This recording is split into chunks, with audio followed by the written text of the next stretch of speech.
Okay, so we don't have a 6th spill. of August, 2019. This evening, prior to our 7 o'clock meeting, we have an intent to go into an executive session to discuss strategies respective to litigation, where an open meeting may have a detrimental effect on our bargaining or litigating position of the public body or the chair as it so declares, and I declare that now. So it is our intent to go into executive session at this time after a vote is taken, and then we'll reopen at 7 p.m. for our regular meeting. Do I have a motion? So moved. Second. I have a motion and a second to go into executive session. Mr. Maloney? Aye. Mr. Howard? Yes. Mr. Plasko? Yes. Mr. Hajar? Aye. And the board votes aye. So we'll be leaving now for an executive session, but returning at 7 p.m. Thank you. Good evening, and welcome back to the Norwood Board of Selectmen's meeting for the 6th of August. We have just completed our executive session for the evening. We will not at this time have a statement to make, but in the near future we may very well have a statement to make. So tonight we have 2 show cause hearings. The first one being with Paradise Barani, 1200 Providence Highway, and the second one is with Bamboo Cafe located at 663 Washington Street. Both alleged violations of Section 138, Section 34, selling beverages to a person under the age of 21. And the last appointment we will have will be with Mr. Mark Ryan, Director of our Public Works and Town Engineer, bringing us a proposal from the town of Sharon recommending that we connect to they connect to our water system for emergency purposes only. So let's begin the evening with a pledge of allegiance to our flag, followed by a silent moment of meditation or prayer. I pledge allegiance to the flag of the United States of America and to the republic for which it stands, one nation, under God, indivisible, with liberty and justice for all.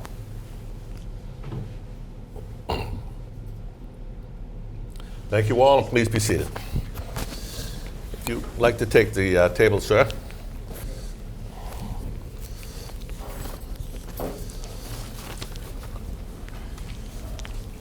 This is Mulvihill, if you would, please read the notice. No notice, thank you. So much for that item. Okay, this evening you're hearing an alleged violation of Chapter 138, Section 34, which is serving alcohol to a minor. And Detective Sweeney, if you'd like to step up. I'm sorry. And before we get started, I'd like to just note that there were several officers involved in this situation, one of which was my own son. So I tell you now, if you'd like me to recuse myself and leave the room, I will do that. Elsewise, I will sit here, listen to the evidence, and make an informed decision. Your choice. We have no objection. Okay, thank you. Detective, would you like to give us the facts of the case, please? As part of our checks that we do every year, we do alcohol compliance checks. What that involves is taking someone under the age of 21. They come to the station, we brief them on the different ways of going by our guidelines, which do slightly differ from the ABCC. We go in there, he signs a couple of different documents, we look at his ID, make sure that he is under the age of 21. For this purposes, the participant had a vertical license. We give him a portable, he takes a breathalyzer test beforehand to make sure that he's had no type of alcohol before. He registered a 0.0. At that point, we give him cash. We make sure to take note of all the serial numbers before giving him the money. At that night, the operative that we used was born in 2001. So at the time of the incident, he was 17 years old. So about 5:30 on that night in question, as we were making our checks around town, we sent the operative into Paradise Barani. He went in, took a seat at the table. He was served by MD Hostin. Mr. Hostin asked for the operative's ID. He produced it, he examined it, and then asked the operative what he would like to drink. Ordered a Bud Light. As soon as he was given the beverage, he exited the establishment, came out to me as I was waiting outside, and that's when I went in and spoke with the server. And did they make any statements at that time when you confronted them? The server admitted to asking for the ID, for examining it, and for serving the juvenile the alcohol. Thank you. Would you both identify yourselves for the record, please? Yeah, I am Madhusudan Gadam. I am the owner and the tip certified resource for Paradise Biryani Point. You say you're tip certified? Tip certified, yes. And I'm Srivani Desanedi, co-owner of Paradise Biryani Point. Thank you. Now, before we get going, the particular server that evening is not here. Can you attest to whether they are tip certified or not? On that day, he was not tip certified. Not tip certified, okay. How many of your clientele, or your employees rather, are not tip certified, those that serve alcohol? So he's the only one. He is the new recruitee, and he's in the process of getting that tip certification. He was only allowed to watch me serve rather than serving the alcohol. So I have a small information I want to give you in detail. Okay, you want to do that now? Yeah. Please. Okay. So as I said, I am Madhusudan Gadam, owner cum tip certified resource for Paradise Biryani Point. Next to me, my wife and co-owner. She is the co-owner for the Paradise Biryani Point. I was supposed to serve alcohol on that day of the incident. I arrived at the premises late. MD Hussain was a new employee and was undergoing training and was taking tip certification course at that time, and was allowed to watch me serve, but not authorized to serve yet. The day of the incident, he was the only resource at the premises, and he volunteered himself to serve alcohol on my absence. The situation was informed to me, and I took immediate action to retrain MD Hussain, and he was back to the service only after this training was completed. MD Hussain is now tip certified.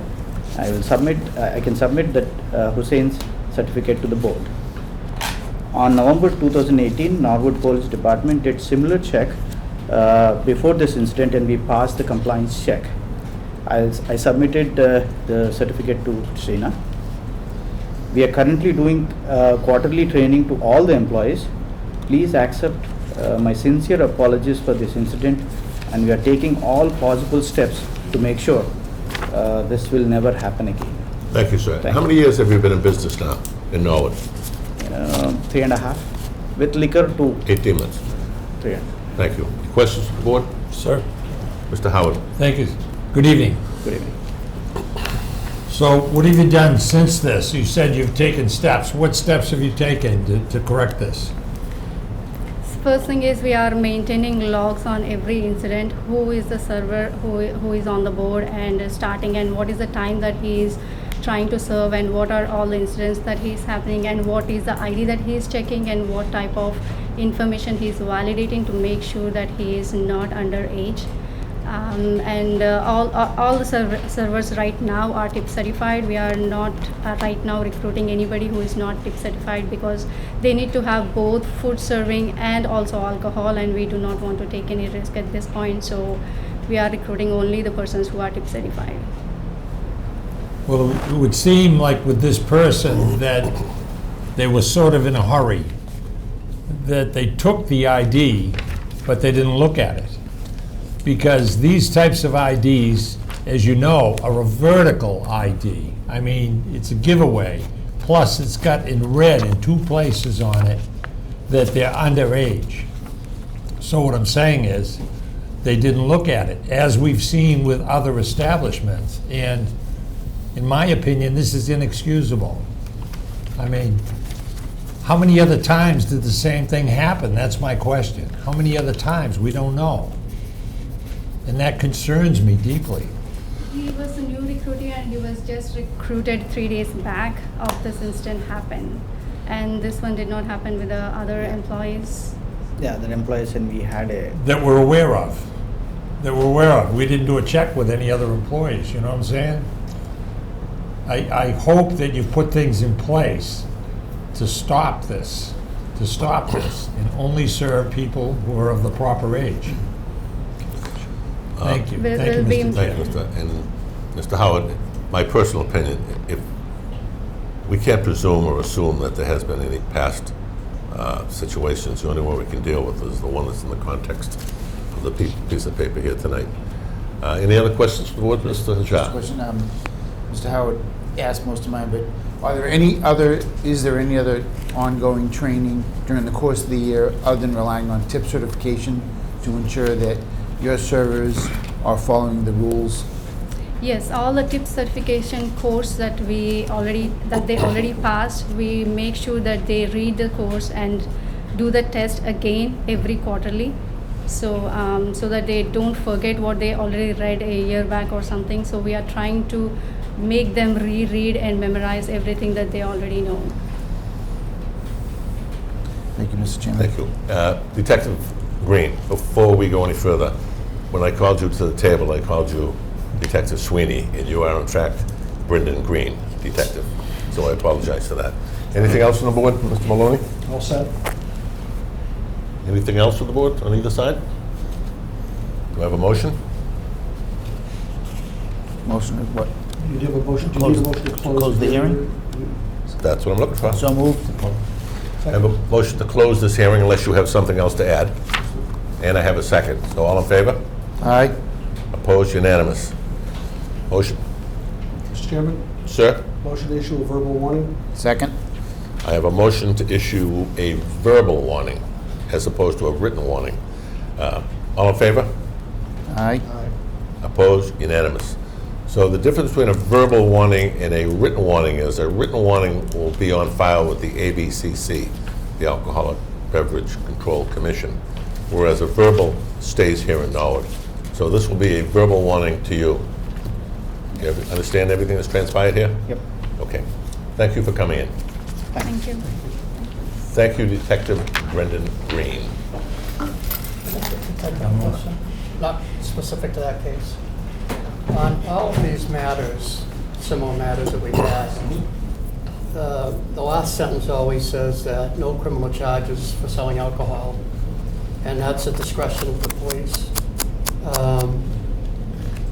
But do you tell them what the penalty would be? Because that might shock a few of them into complying in the future. So we do tell them that if there is a violation to be found, especially for this instance of selling alcohol to a juvenile, that it is not only just a violation of the town laws and their licensing agreement, but also a criminal charge. To the individual. Correct. So not only would it affect the individual as far as being criminally responsible, but it could affect the But they- establishment's license as It well. might be nice if they understood the penalty. It's pretty severe. Yes. Thank you. Not only severe, there's a lot of financial implications too. Yes. Detective, thank you. We have about 6 minutes before our next scheduled hearing, so if there's no objection, I'd like to get into new business. Number 1, cemetery deeds for review and signature of the board, and we have 4 of those. Motion to sign? Second. All in favor, all opposed, unanimous. Number 2, Mary Lou Follen, Town Clerk, submitting appointment of election officers and alternate election workers for the board's approval. Motion to approve? Second. I have a motion to approve in a second. All in favor? Aye. All opposed? Unanimous. Number 3, James Henry, Wingfoot Running, submitting request to hold a 5K road race and post-race event at Percival Brewing Company, 83 Moore Street, on August 17th from 5 p.m. on. They are requesting a special one-day beer and malt license, as the areas to be used would be in the parking lot of 8385 Moore Street. The area will be cordoned off with barricades. They'll have a single point of entry, which individuals show proof of age. Race route would be approved, has been approved by the Norwood Safety Officer.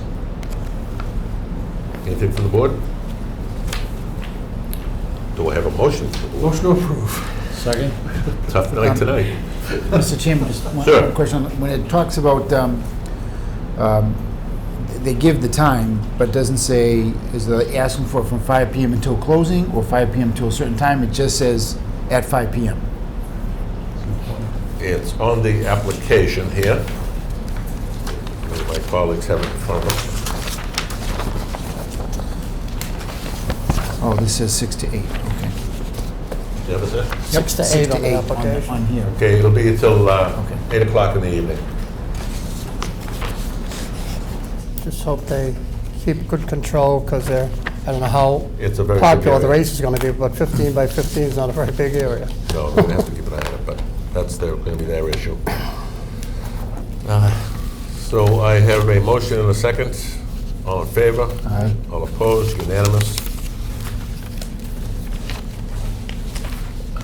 Number 4, Carlos Estevez, Noah Portuguese Club, 1092 Washington Street, submitting a request for a one-day wine and malt beverage license for Sunday, August 11th, from 4 p.m. until 11 p.m. Motion from the board? Motion to approve? Second? Have a motion to approve that, and a second. All in favor? Aye. All opposed? Unanimous. Number 5, John Thompson, Notch Brewing Mobile Beer Garden, 283 Rear Derby Street in Salem, requesting a two one-day wine and malt beverage licenses for an Oktoberfest event at the Winsmith Mills on Saturday, September 7th from 12 to 6 p.m. and Sunday from 12 to 6 p.m. again. This came up last year, but it was rained out, I believe, so they're coming back this year, looking for, again, a 2-day permit. Anything from the board? Motion approved? Second. On the motion? Sir? Mr. Chairman, just one thing to remind anybody who cares about it, but Saturday, September 7th is the same as Norwood Town Day, right? Correct. Okay, very good, thank you. And also, I believe there will be German and Czech food there during the day to go along with the beer, which is important to note. Mr. Chairman? Sir?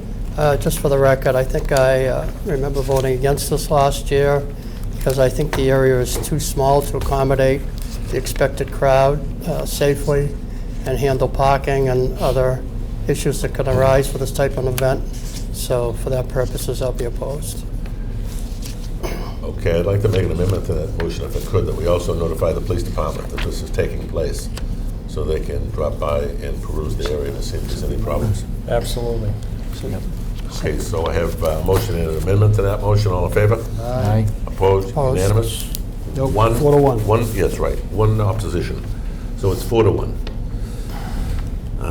Number 6, Meg Luiso, 909 Washington Street, number 2, submitting a request to use the town common on Thursday, September 19th, from 5:30 p.m. to 5:45 for a wedding ceremony. And if you're late, you're gonna miss it. Motion approved? Second. A motion to approve and a second. All in favor? Aye. All opposed? Thank you for that. And number 7, Bernie Cooper, Assistant Town Manager, submitted a request to the board, from the board, to authorize the chairman to work with Mr. Paul Halakiotis and the Assistant General Manager on completing the paperwork for the 2019 Boston Municipal Planning Organization municipal election. So moved. Second? I have a motion and a second. All in favor? Aye. Opposed, unanimous, and I'll do one more here. Niall Connors, Franchise Service Manager for Verizon, submitting notice regarding Fox College Sports, which will be removed from the Vios TV channel lineup effective August 1st, 2019. Information?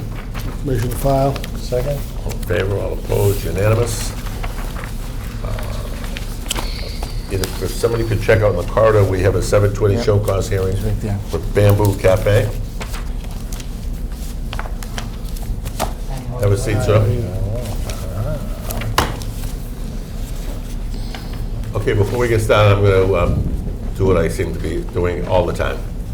My son was a part of this investigation, so if you have a problem with that, I'll recuse myself and leave the room. If not, I will cover myself accordingly, based on the information presented before me. Thank you. And I'm going to have Detective Brendan Green read the report. Sir? So on the date in question, on April 25th, we were conducting our liquor compliance checks, as we routinely do throughout town.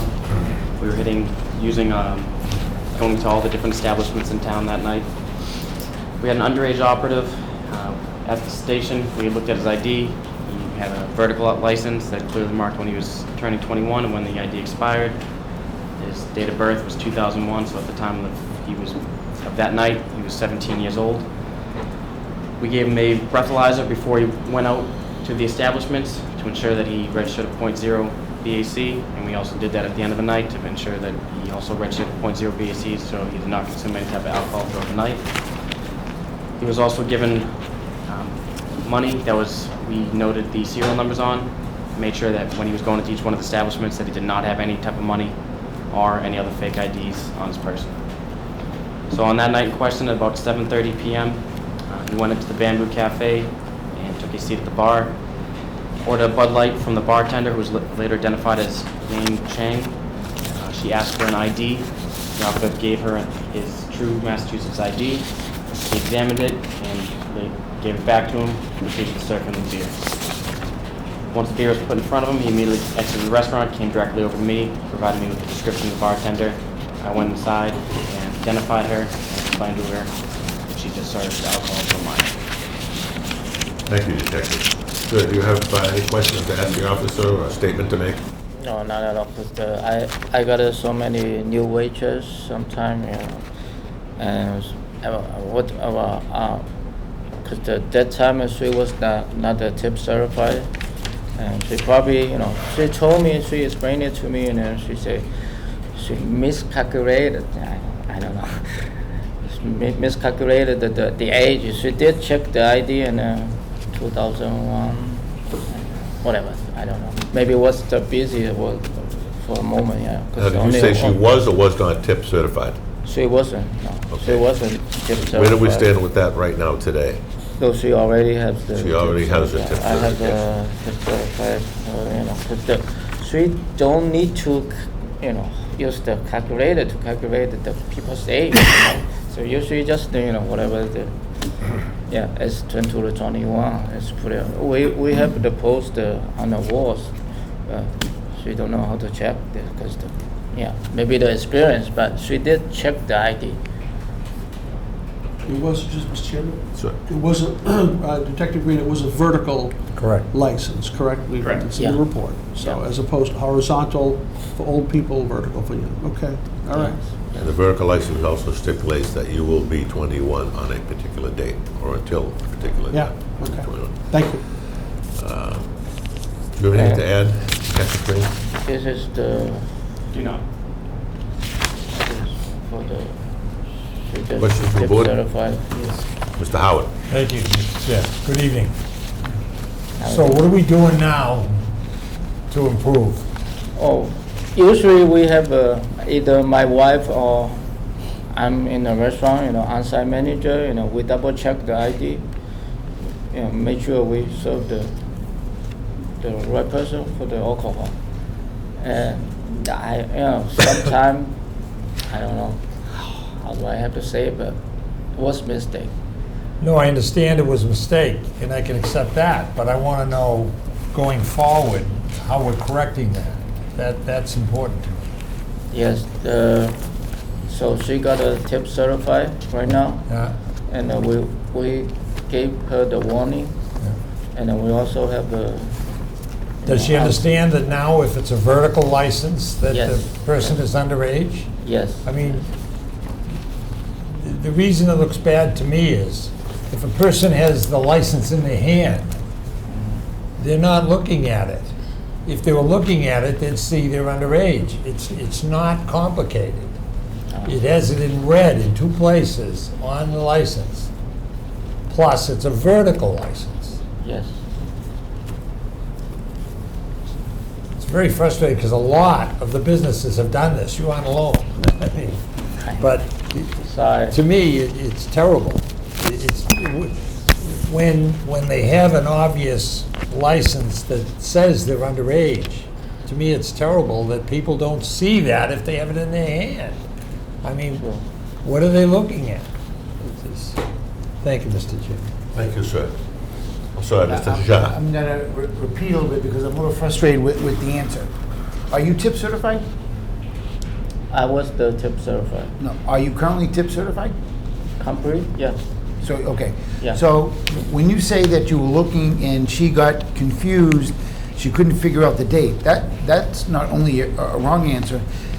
I mean, what Mr. Howard was trying to say is the vertical license is a dead giveaway. You don't have to do any calculation.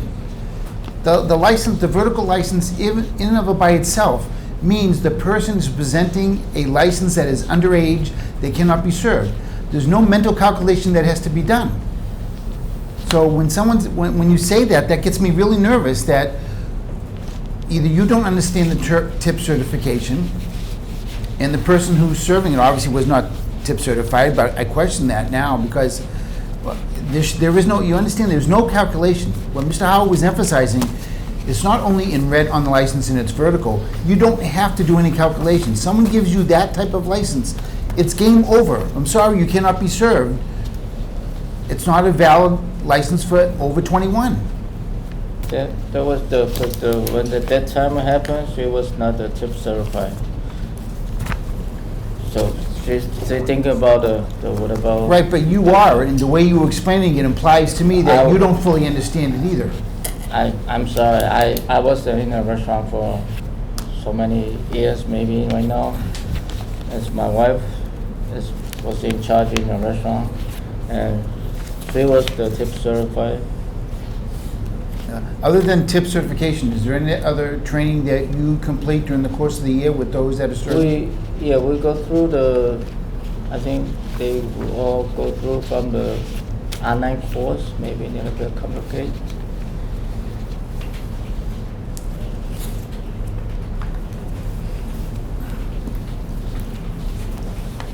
If you had any previous, That's good. Yeah, we did so far, we have all the waitress just to check the ID. I don't know, have you been here before on any matters? Have you had another offense? No No. offenses? Thank you. And how long has it been? How long have you been in business, sir? For the alcohol, for serving the alcohol? Yeah, Yes, Yeah, about 6 years. 6 years. and no offenses in 6 years. Yeah. And the clerk verifies that, by the way. Anything else from the board? May I ask a question of Detective Green? Sure. Detective Green, there are 6 violations on the day, the evening in question. In 5 of those cases, the servers requested the ID and were given the ID. If you formed an opinion, do you have anything to add about why that happens? I mean, the system is set up to succeed, right? If it's vertical, just say no, right? So with the vertical IDs, depending on when they are issued, they will be valid after someone's 21. Okay. If you were issued that license after, I believe it's after you're 18 years old, you still get the vertical ID, but the ID will expire after you're 21. If you get it before you're 18, the license will expire when you're 21, I believe. Okay. But it still should set off that there's a good chance that you might be under, and therefore you should give a extra hard look at what you're looking at. Yes, from my personal opinion, it would feel as it's more just a routine thing, where someone is just so in the habit of taking an ID Not in the even- hopes of what kind of person is going to be 20 years old trying to buy an alcoholic beverage and presenting the real ID when they're not 21. The Yeah, boss told me ask for IDs, and I did, but yeah, that's a good point. Okay, thank you, Detective. Thank you. Anything else from the board? And I have no one here from the public. Seeing that, does anyone want to make a motion? Motion to close the hearing. Second. I have a motion and a second to close this hearing. All in favor? Aye. Opposed? Unanimous? Mr. Chairman, Sir, recommend a verbal warning. do I have a second on that? Yes. Okay. Given this is your first offense in the 6 years you've been serving alcohol, we will give you a verbal warning. Going to vote on it. Now, the difference between a verbal and a written warning is a written warning will go to the ABCC, and be held on record. This is just a verbal warning from us to you. So it's a gift, so to speak. So We have to vote on it. govern yourself accordingly. So I have to have a vote on this. All in favor? Aye. Opposed? Unanimous. You understand everything? Yes. Thank you. Okay. Thank you so much. Thank You're you. not coming back, right? You have no intentions of coming back? Okay. Detective, thank you.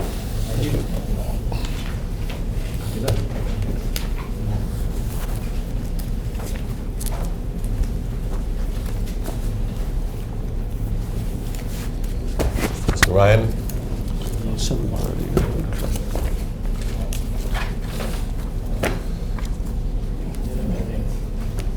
oh, that's Mark Ryan. Good evening, Mr. Ryan. Good evening, Mr. Chairman, members of the board. And you're here to submit a proposal to us between the town of Norwood and the town of Sharon. Yes, Mr. Chairman, since 2008, actually, the town of Norwood has been in discussions with the town of Sharon about providing an emergency water connection. Sharon, unlike Norwood, Sharon has its own well supplies, and 70% of its well capacity is within 300 feet of an active freight railroad. And they are very concerned about that in the event of a catastrophic event, those wells would go offline. In addition, they are concerned with emergencies if those wells fail for any other issues. And the town of Norwood has emergency connections to Walpole, a smaller one, and Westwood. And Sharon would like to do the same, to provide some kind of insurance policy to them. Like I said, they have 3 well systems, and in an emergency, if a catastrophic event occurred, they would like to have a backup connection to the town of Norwood. And those events could be, like I said, the railroad derailment, a DEP declared drought emergency, or a well malfunction. So starting in 2008 and proceeding slowly till this point in time, Sharon has employed our consultant, Stantec, and when the started was faced off at Thorndike, that they've since bought out to be Stantec, but the same people who have been on board have analyzed the system. And if the town of Sharon were to connect to the town of Norwood on Union Street at the Sharon-Norwood Town Line and use up to 1 million gallons per day during this emergency situation, there would be a minimal pressure drop in that area of Sumner Street and Union Street, Plantation Circle, Puritan Drive, Coach Lane, Mill Pond, that area. But there would be increased velocities in the pipe because there will be a larger draw of water in that direction. So the drop in pressure is not a concern at all. It's a very strong system in that area. We're talking upwards of 109 pounds per square inch, which is very, very strong. The pressure drop would probably go down to 102 pounds per square inch, or PSI. So we are not concerned with that. The increased velocities in the pipe we are concerned with. So as part of the discussions with Sharon, we would clean and line the water mains on Union Street and Sumner Street, close to 5,000 feet of water main in that area. So when those velocities increase, tuberculation isn't stirred up, and then everyone is affected by cloudy water or rusty water. So recently, Sharon had, because Norwood has met with them multiple times, and the Board of Selectmen in 2013 gave the blessing to keep going forward on this because it was a neighborly thing to do. Sharon has appropriated the money to do the work that's required on their part, which would be to build a pump station at the town line to provide water extension from that pump station into Sharon, and to also clean and line or replace, if deemed necessary, the water mains on Union Street and Sumner Street.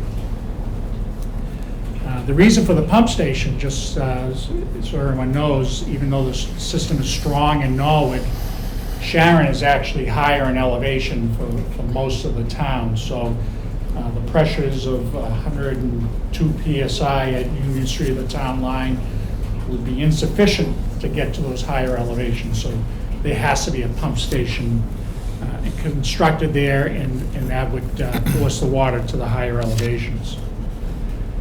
This pump station would also provide provisions that in the event Norwood was in a state of emergency, water could flow back from Sharon. So this has been going on for close to 10 years, as has been discussed with the Board of Selectmen. This is, seems like the right thing to do. There should be a cost to it, and the reason I'm here is to provide you with an update and also make a couple of recommendations, Mr. Chairman. The first would be that an article would be put on the warrant in the fall town meeting to borrow funds to design and construct the water main improvements.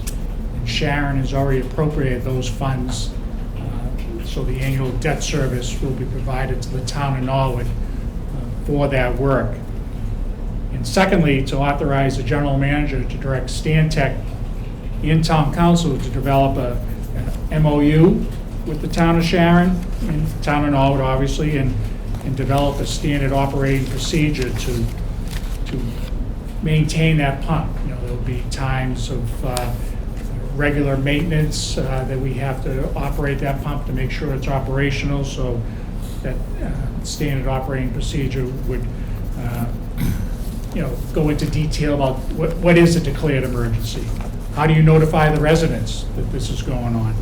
The cost of the water will be a big part. I mean, obviously there's a cost of the MWRA charge, but town of Norwood should get something for being a transmission partner in this. So with that, Mr. Chairman, my reason for being here is update and also to look for the selectmen's authorization on those 2 points and answer any questions. Okay, if I could, before I go to the general manager, those pipes in that area, going from Coach all the way back to Sharon, Plantation and so on and so on and so on, they are not currently lined, are they? They are not. That's correct. But this would accomplish that Yes, at somebody else's expense. that's correct. So, do you have any idea what dollar value that would be? Oh, yes, thank you. So it's about $1.35 million. So actually, we're saving ourselves $1.53 million by moving forward. Correct. Correct. And I see a lot of pluses here. I don't see a lot of negatives, if any. I do not, Mr. Chairman. And again, to reiterate, this is just for emergency purposes. This is not 24/7. This is in case of emergencies. and Emergencies. You articulated what those may be. If they had a dry summer and they had a watering ban, that's not an emergency. Emergency if the wells go down or if DEP declared a drought emergency. But it's an emergency only. Thank you, Mr. Ryan. Mr. Manager, do you have anything to add to? No, I think Mark covered it. We're looking forward to this. We've been working with the town of Sharon, as I think Mark said, since 2008 on this. The last year and a half, it's really sort of ramped up and we're ready to go. It's a win for us. I mean, we have a product that our neighbor desires, and anytime we have a chance to make a little bit of money for the community, it's always a win for us and for Sharon. As Mark said, it would be for emergency connections, understanding that an emergency might be a 6-month period or a 12-month period. It wouldn't be a day-long water emergency or anything like that, but we make money off the water. We get a substantial amount of lining done at Sharon's expense. The pipes, I think, in that area of town are around 40 or 50 years old, so it would come up on our schedule at some point. As you know, we've talked about we have 30-some-odd years before we could line the entire town, so this is certainly a help in that direction. It's almost the equivalent of 2 years' worth of MWRA's borrowing, so it's a good deal for us. It's a good deal for Sharon. If I was them, I would certainly want to know that in the back of my head I had an emergency access to enough water for the entire community, and I think it's a good deal for them. It's good for us. They've been looking for that for many years now. Mr. Plasko. Thank you. A couple of questions, if I might. You mentioned up to $1 million gallons a day. Correct. How is that determined, and what happens if it goes beyond that? Then the pressure might be dropping in that area of the town? It would not exceed that, Mr. Plasko. This is the agreement that Mr. Mizuko will be working with would be up to 1 million gallons per day. Okay, then my next concern was the agreement. We talk about rushing forward to town meeting to get approvals and everything, but we've started this discussion, like you say, around 2008. It was increased a little bit in about 2013. I remember being over in Sharon, and the manager, then Mr. Carroll, was supposed to be working on interconnect agreements and so on and so forth, and we still don't have it. So we don't know what the cost is going to be, what we're going to charge. That's minor, probably, to being able to help Sharon and hook up, as long as it's not detrimental to us. But I also think if we're going forward, it's smart that we know what those things are. Right, and the agreements are pretty standard, whether it's an MWRA connection or not, so Stantec will be able to come up with that relatively quickly. When we make money off the water, there'll be a one-time connection fee, it won't be substantial, and the intermunicipal agreements on water transfers are pretty common. I would beg to say we probably would use something similar to what we have with Walpole and Westwood. Most communities, as you know, your utilities are connected on the edges, and somebody's always using somebody else's water, sewer, or electric. So it's a pretty standard model that's out there. One further question, I Sure. think. When I was reading this earlier, there was some comment about, Bill, trying to find it.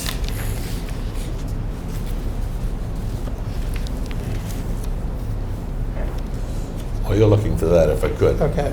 You were looking for 3 points, an article at town meeting in the fall, Correct. an MOU to be arranged. And it was the third article? Standard operating procedure, so. SOP. Yes. Yep, yes. Thank you. While you're looking at that, I'll take Mr. Howard. Please, Mr. please. Howard? Thank you. One point, Mark, I think my guess, not knowing near what you do on this, is it'd be our cost of the water plus a percentage. Correct. That's it. I mean, Correct. Right? That's correct. Yeah, it'd be the MWRA wholesale charge plus. Plus X. We'll have to come up. Plus X. We'll also have to look at what the MWRA does in other communities, Yeah, but that's yeah. be the cost. But on our streets that are gonna be excavated, can we have paving curb to curb after that? We can look into that, absolutely. If You know, we so clean. that, Sorry. you know, I mean, if we're going, might as well go Cadillac, you know, if we could. I mean, then we don't have bumpity bump on the street, you know. What was that again? Bumpity bump. Bumpity bump. Go Cal. I like Just a it. thought, just a thought that so much, my cohort, Mr. Plasko, on the gas workers is always looking for curb to curb, so I thought I'd throw that in here. So, that's the reason for that. And there's nothing wrong with him looking for that either. But, you know, if we could, push a little bit on that. But I think you've done a great job on your homework on this, Mr. Ryan. I compliment you on that. Thank you. And I think it should go forward as quick as possible. Mr. Chairman?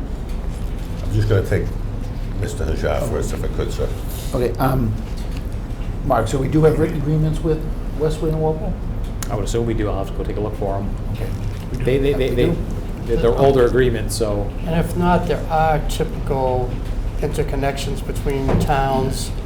Yeah, there's dozens throughout the MWRA system. MWRA system, but we should see what ours is. Okay. Yeah, this is not unheard of. This happens. No, I understand, I just wanted to make sure we actually had written agreements. Mark, on page 3 of this Stantec, at the bottom, it talks about the actual, if Sharon is taking 1 million gallons per day, the max, that the pressure drops below 100, actually says 95. That's not a concern? So, and that is also, if Walpole came on, when this report was developed, Walpole was considering tying in at Union Street as well for 500,000 gallons per day. Yep. So that's what that 95 represents. So that's not happening in this. Walpole, since we had those discussions, have backed off on looking to have an agreement down there for, we have a small connection down there, Mr. Job, but it's not, it's like for a day thing down on Union Street with Walpole, and they can do the same for us, but they were looking for 500,000 gallons a day, and that's not happening. So, Mr. Plasko, I think you found what you're looking for. Yeah, I'm sure this is nothing, but, you know, when you get the question, you get the question. You looked at, in the study, they looked at the Walpole connection and the Sharon connection and the pressure drops and so forth, particularly because of how close they are to each other. But how close is the Sharon one to the Avalon? Or is that just so small it's not a factor? So the Sharon connection is very close to Avalon. Right, but is Yes. the size of the Avalon make it not a factor, or? It's not a factor. Yeah. No, you know, you have the Norwood system, and the calculation is 1 million gallons leaving Norwood, regardless of Avalon or not. Sharon, So they're included in that calculation? no, it's 1 million gallons. How it gets distributed does not affect these numbers here. Okay. Are we providing water to Avalon now? Yes. we are. No, we're providing sewer. Oh, sewer, Not providing- that's what I'm messing up. Yeah, we're Yeah, providing okay. sewer service to them. And they do get the water from Sharon, that's correct? Correct, yes. So you're That's what I'm saying messing that up. that Thank you. Avalon is part of the million, Correct, not in addition to? that's correct. Thank you. And again, just for the edification of everybody at home, we're not talking about Avalon over here at Clinton Press Park. It's Avalon Sharon. Avalon Avalon Sharon, Yeah, we've been providing sewer to them for about 4 years now, 4 or 5 years? Correct. correct, Sewer, but not water. not water. Okay. Question, Mr. Chairman? Sure. You mentioned there's going to be what is it, a pumping station down in Union Street too? Yes, Okay, that's being built by Sharon. that would be built by Sharon, Okay, in Sharon. built by Sharon. in Maintained by Sharon. Okay, the lining project is all Norwood, so it's $1.3 million worth of work being paid for by Sharon, with the prospect of no water ever being sent along to Sharon or a lot someday. Mhm. Okay, but if Correct. we do send water to Sharon someday, we'll get paid for it. But otherwise, if nothing else, we get pipes lined down in that area. Correct. Okay, very good, thank you. Gotta say, it was a $1.53 million.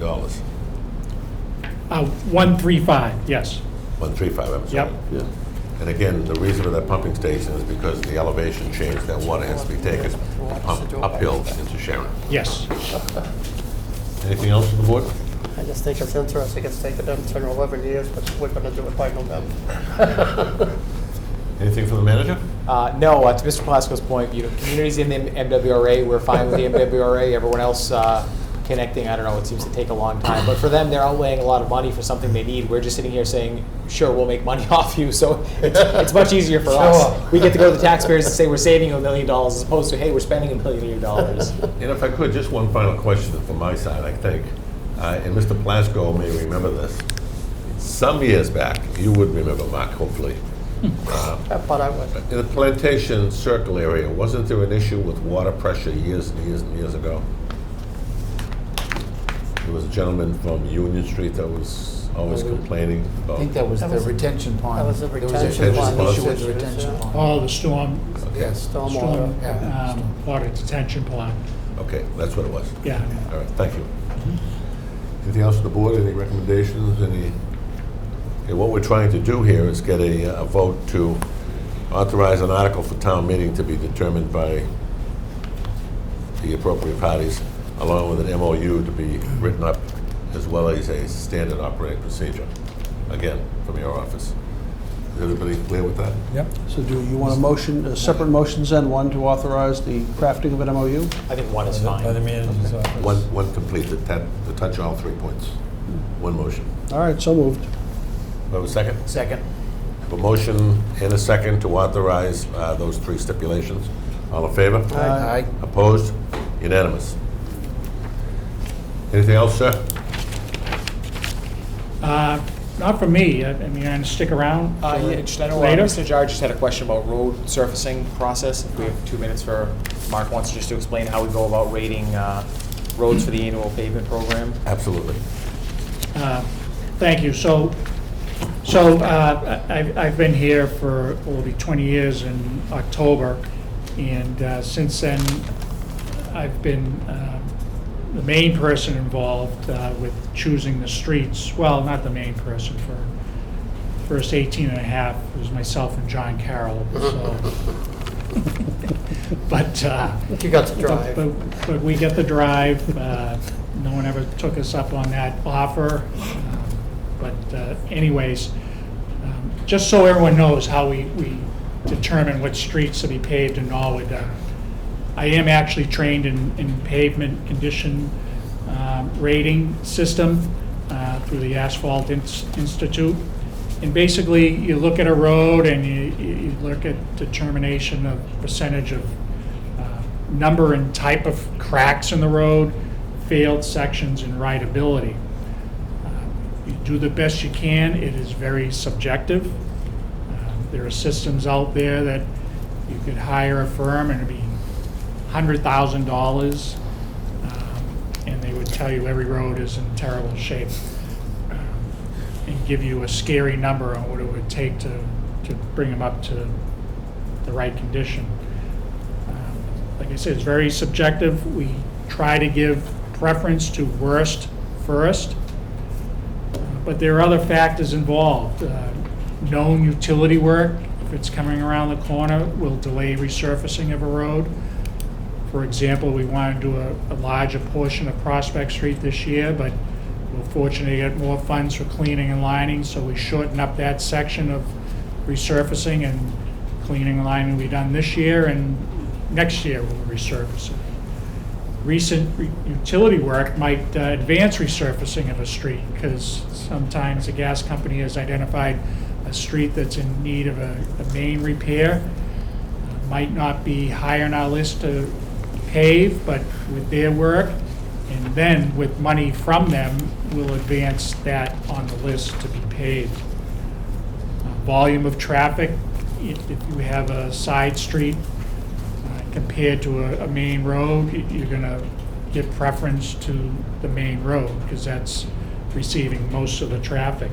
Gateways into town, 2020, I started in 99, and in 2020, we did Neponset Street, because it was the gateway to the town. And a few years later, we did Manhattan Street, because it was the gateway to town. You want to give a good impression of people entering your town.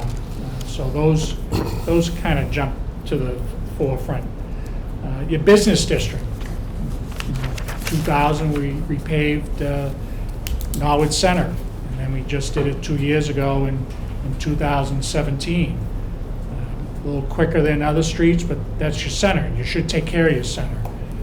And that's what we're doing along Washington Street the entire way, where we did Washington Street through Norwood Center, 17, 18, we did it through the Ward, 19 this year, we'll go through South Norwood, and the following years, we'll take it right to the Walpole Town line. So there's a method to all this. Neighborhoods. Years ago, we did many streets down South Norwood, granite curbing, and concrete sidewalks, Sturtevant, Heaton, Pond, St. George, St. James, Baker. And our thought process, we should carry that forward year by year. And this year, we're doing Poland Ave. Next year, we'll do St. John, and we'll go on and on. You know, did Poland Ave rate worse than other streets? Maybe not, but you know, that's another reason why we focus on an area like that. Over at Azalea Drive, Heather, and over there, we try to, once we start a neighborhood, we like to finish that neighborhood. So it's not, as much as we like to say worst first, that's one of the criteria, but you know, those other ones I listed are how we approach this. There's no magic formula. We try to get the most done with the funds available. In the past, Chapter 90 were the only funds available, but fortunately, the last 3 years, the town has voted to supplement those funds, and this year is a lot of streets are going to be done this year, because you know, we're looking between Chapter 90 and town funds, nearly $1.5 million. So that's where we should be at a minimum, starting now, going forward, and you know, that's the approach we take. I think if I could just interrupt for a second, those additional streets, somewhere in the area of 8 or 9 additional streets? 12. There's 12 streets. 12 streets, that's even better. Yes. So that's something we did not expect in the beginning that we're adding to our list. That's now. right. We've added 12 streets, near 1.8 plus miles. A lot of houses, those are going in front of. I believe the total dollar figure for this fiscal year is about $1.6 million on road work, which is by far the largest dollar amount we've spent in quite some time. Thank you both for that. Any other questions from the board? Just one question, again, beyond the appropriation at town meeting, the additional funds are coming from where? There's an appropriation in the budget. There's also part of the override funding. I meant Chapter 90, yep. Yeah, Chapter 90, the override funding, plus there's a number that was built into the budget. But the $1.6 million total, not in recent memory have we spent anywhere near that dollar amount on road paving. And we reasonably think, of course, you can't control the economy, that we might be able to maintain that number going forward for several years. I hope so. That's, Chapter 9 is barely half of that, so it's a lot of effort on the part of the town, at least for the time being, until the state gets more aggressive in funding Chapter 90, but I think it's a good idea. I'd like to see if we can keep it up, though. Good, I think we thank can. you. Our challenge is going to be making sure we add, even if we can't add a large allocation of that amount each year, we've got to add that $20,000 or $30,000 allocation to at least keep pace with inflation. Okay. Thank you. Anything else? I just want to commend Mark thank you for explaining it so that people can hear it and understand it. I know it's very subjective, but I think it's a great improvement that's being done over the past few years, and more so even this year. I think people, if they get out there, they'll see their tax money at work. It's always nice to see the new granite curbing and new sidewalks. They really do look nice, and if we can, like Joe Manager said, if we can do this for a few years, I think huge difference you're going to see, and I know I appreciate it, so I hope that the residents of Norwood appreciate it as well. Thank you. Anything from Mr. Plasko? One question. The list you were giving us with the details of curbing and so forth, it was bituminous concrete. Is that deformed, or is that going to be Cape Cod, because that's also bituminous? I asked for an explanation, we haven't got that yet. So the bituminous is Always the form. monolithic Cape Cod type asphalt berm that's laid Cape down. Cod type? Yep, it's sloped. It's what we've done for the past 5 or 6 years. It's integrated into the roadway surface, so it's very durable. Problem, if you, years past, any times, you pave and then you put a berm, asphalt berm, bituminous berm, and that is a standalone, and that would break up over time. This sloped one is very rugged. It's integrated into the roadway surface, so it's So all of these are going to be Cape Cod? the ones listed, yes. Yeah, the ones that aren't. I think they're all listed that way except for some granite. Right, Yeah, right. thank you. Thank you, sir. Anything else on the board? I have something. We've done this in the past. Every so many years we do it because of the overgrowth, and especially this time of year we get a lot of weeds. 232 Manhattan Street, which is opposite St. Catherine's Church Hall. It is the driveway going into the public parking off of Manhattan Street. That house along the edging and to the back of their home. We cut some weeds out of there several years ago. Right. Could we just weed whack that L shape on their property to clean it up for them? Yes, Apparently it invades their property, so I'd like to get that taken care of. absolutely. And not to bring this up again, but we voted a stop sign at Tamworth and Cranmore. And gentleman came up from the Cape today, but apparently it's not yet installed. Just a tickler. It is in it is in the work queue. It's in the DPW's work queue. Yeah, it's been dig safe. I'm That's surprised what I it's not explained in. today. I did Surprised it's explain that not we're doing a in. lot of sidewalk work and we're doing a lot of things around the town. No, that should have been in. Tamworth and Cranmore is the stop sign. With that, I am all set. Nothing on this side. Anything from you? Thank you. Have a great evening. Thank you, sir. Thank you. Thank you, Mark. Okay, if we can pick up with our new business, number 9, Superintendent Travis Farley from the Norwood Recreation Department, and there's 3 articles here. I'll read them together, and I would like to vote all 3 together if we could. A, submitting a request to place a banner on Washington Street at Day Street from Monday, August 26th until Saturday, September 7th, to advertise fireworks on Friday, September 6th, and Norwood Day on Saturday, September 7th. B, submitting a request to place A-frame signs at a number of locations throughout the town from Friday, August 30 to Monday, September 9, advertising fireworks and Norwood Day.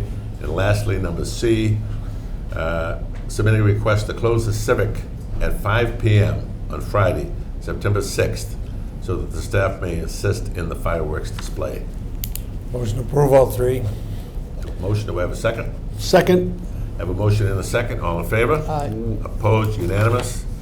And number 10 is something we don't very often get. It's coming from Mr. Kevin McLean submitting correspondence thanking the building department employees of the town hall, Mark Schubert, Matthew Walsh, Edward Fosberg, Frank Sullivan, and Deborah Francioso for their assistance. This gentleman and his wife were preparing to sell their home. Somewhere along the way, it came to the building inspector's department that there were many, several, I won't say many open building permits for various improvements that were not closed out.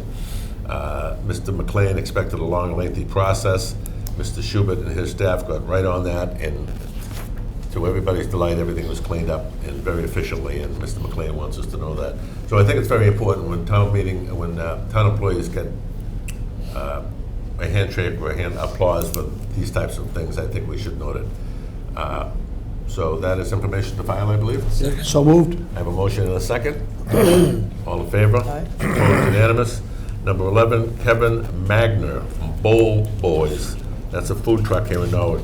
Submitting a request to hold a 5K road race on Saturday, August 24th, 2019, starting at 8:30 a.m., so don't look for me.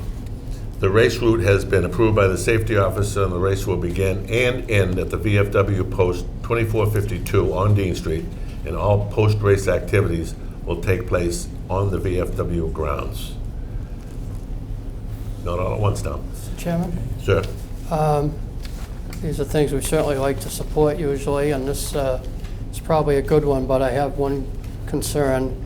It's a Saturday morning on Dean Street and Kerry Place, a busy area. And even though it's early in the morning, they indicate that there'll be a police officer to help them crossing the street and so forth. But I'm wondering if that isn't a busy enough area that it might actually need more than one police officer. So I don't want to impose that because I'm not sure that I'm right per se, but I wish we would maybe refer this to be reviewed further by the chief and left to his discretion, and if other officers are needed in his opinion, that be charged to the organizers. Mr. Manager, could you take care of that for us? We can, if the board's Cover okay yourself. with approving it with that condition. That way, if we are all set to go or we have to make any changes, it doesn't have to come back before the board. If we do have to bring it back in a Right. couple of weeks, That was my intent, so Okay. moved. Second on that. Yes, I think that's a good idea because we do have the Dean Street Car Wash on Saturdays. A lot of people come and go from the car wash for obvious reasons. And Mr. Chairman, just while I'm thinking, we should, because that is a town-owned building, we should just double-check whether the VFW has the appropriate insurance certificate or Liability. Thank you if for they're that. covered under ours, or we need Chair. an additional certificate. Mr. Howard? Thank you. Even though it's in the morning, I'd like us, through the motion, to emphasize that there's no alcohol outside the building, should anybody have it. No, not have they requested it, so absolutely, that can be a part of the whole agreement. Yeah, thank you. With that said, do we have a motion So moved. Motion to approve. and a second? Yep. All in favor? Opposed with those caveats added? Unfinished business, Mr. Hajar, A, cemetery rules and regulations, and B, town common and bandstand rules and regulations. Mr. Hajar. Okay, so cemetery rules, regulations, and the fees, what you have is basically an updated set of the rules and regulations going by the current format. So we just made the changes that we have talked about. And I think the only really issue remaining that the board needs to decide on is the ability to be interred at Highland Cemetery. Right now, there are three possibilities. Norwood residents, which we can leave that wording exactly as is. If you go to page 2 at the top, it should be in highlighted yellow. Former residents who have lived in Norwood for at least 6 months, and then former residents who did not live in the town for 6 months. If there's an immediate family member that can bury them in a lot already owned by them. So the question is, do we want to leave that as is, or do we, if we're concerned about business, open it up to, I got suggestions of employees, past employees, or no restrictions at all. If you're concerned about the sales, it's up to you folks. But If All I- all the other language has been corrected. You know, there were some typos, and we just clarified with Mark's team, Mark, Bernie, Paul Rinaldi, Tony, as well. Okay, if I could just touch on a couple of points. When it says the only person who's entitled to be interned at Highland Cemetery, A, should be Norwood residents. Does that mean somebody today, without a need, can buy a plot? You cannot pre-buy. Okay. So If this the- is what you have in highlighted yellow, Mr. Chairman, is the current wording in the document that exists. Okay. So if somebody has I know there was a policy here in the past, and I don't think it worked that well. If somebody had a terminal illness and death was impending, I think Mr. Cowell would allow them to purchase a plot based on that information. But the problem with that was 5, 6, 7 years down the road, that imminent passing was not to happen. They were still walking the streets. So they now they've beaten the system, so to speak. So, Those were remote and far between. correct. So I have a letter here from a young lady from Norwood who would like to purchase a headstone, not a headstone, but a cemetery plot now, and the answer to that would be no. Right. Right. Okay. Mr. Going Chair, by the current rules. Going by the current rules. Just a Thoughts, sir? just a recommendation. I don't see any reason why we couldn't open the cemetery up. You charge an additional fee for somebody who's not currently residing in town, and the reason you do that is that, you know, in theory, the property tax offsets the cost of the cemetery, so because a taxpayer in Norwood is offsetting that cost, there should be an additional charge. But it's a business model, and we know we have at least 30 years of life left at the cemetery before it's full at our current numbers, and that's not really even taking into effect demographic changes and changes in the sort of the social process of dying, with more and more people getting cremated. So I don't know if we'll ever really have a capacity issue, and that day when the cemetery is full, then you do move to just accepting cremains, but we're looking at, that's a long way down the road. So while people are still wanting to be buried and there's a desire, and especially now while the economy's good, I think it should just be opened up, given that we have an excess of capacity. Charge a fee for out-of-town residents if they really want to be buried here, then it's, you know, they know that there's something special here. I just don't see why we wouldn't. At some point in time, the cemetery will be full, and then our actual cost to maintain the cemetery will go down. So, just my recommendation, we should not say no to the revenue. Okay, I guess what I'm getting at here is, those are my thoughts exactly, and I don't think I can say them any better. Would be any, if I made a motion, could I get a second on that? What's the motion? What motion? I'm creating a motion now that somebody could buy one now, as Pre-buy? opposed to wait till there's a passing. and No, then buy. no, that, he's talking different. He's talking out-of-towners when they pass away. Opening it up to out-of-towners. Okay, but you're not saying if a person wants to Nothing about purchase one pre-buy. now No that lives in pre-buys, Norwood. no pre-buys. I don't know why you wouldn't allow the pre-buys either. Those were a horror show. A lot of times people would buy them and then never use them, never be found, and there'd be plots not used. No, then you've got these lots here and there that are open, and They're not being they were utilized. cultivating new areas that aren't really Someone needed. buys 8. You're right on that, because years ago, we had to go by and they and make try to money attempt to off of find it. these people who have had Oh, yeah. headstone, That's true. lots Resell for it. years and years and years, never utilized. Okay, I'll withdraw that whole concept. No, but the out-of-towners, we should consider. Let me touch on that too. I would consider the out-of-towners, but there is also one stipulation here that if you lived out of town but worked for the town of Norwood during your entire career, you could have a plot in the cemetery at a $500 extra fee. Was that in here? Did I read that somewhere? No, we were saying, do we want to open it up to former Norwood residents, Employees employees? who lived out of town. And you could charge them an extra $500. Well, I guess my That point was is, just- if they've spent their entire career, whether it be 20 or 30 years here working with the town of Norwood, I'm in agreement with them to allow it, but I don't really want to charge them a $500. Then let's match the pension system, 10 years to vest. If you work for the town for 10 years, you can get a cemetery plot for yourself and your immediate family at the That's what I wrote in same. there, 10 years. Okay, Great minds think alike. well, I guess my issue is without the $500 added fee. Correct. Sure. I'd Okay. be fine with that. So can we live with that? Yes, absolutely. And anybody else have any questions? Question, yes, question. Sir? I'm not sure, Dave, if I heard you properly Probably not. when you were speaking, but the 3.3C, Yes. that, to me, in the existing, is basically repetitive of B, and I don't see any need for it. If we're going to allow a former resident to be buried in Norwood, what's the difference of whether they're a relative or Right. not? But I thought I heard you say something different. I thought I heard you say a relative of a Norwood resident who was never a Norwood No, resident. so the way it's written now with the A, B, and C, that's the existing wording. C was intended to be for former Norwood residents who did not live in Norwood for 6 months. But we agree it so- doesn't say that. Right, so we were going to add what's in green below to make sure it's clear. Because what you're asking a person to do is you're asking another family member to provide an existing lot that they own for that person to be buried.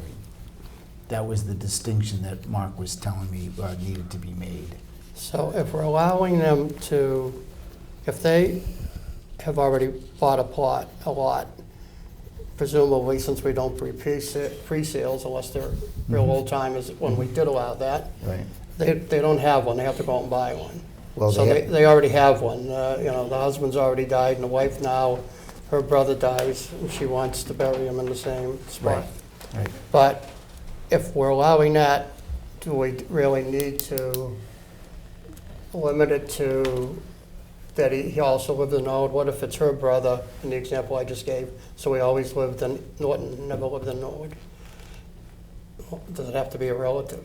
Or just if you own a lot, you can put anybody you want in there? We can make anything you want. We were just trying to clarify the difference between B and C, the intention of B and C. I don't want to get bogged down in the details, but the way the wording is now, it's unclear. And this may So be B, not. B was fine with me. It's just C. If you want to keep that exact wording, you'd still need to add who did not live in Norwood for at least 6 months, just to show the distinction, because they wouldn't be still allowed to buy on their own. They would have to take advantage of someone else in the family providing a lot to them. But if you don't want it at all, we can just eliminate that wording and just add anybody can be buried in there, another family member, whatever you want. It doesn't make a difference.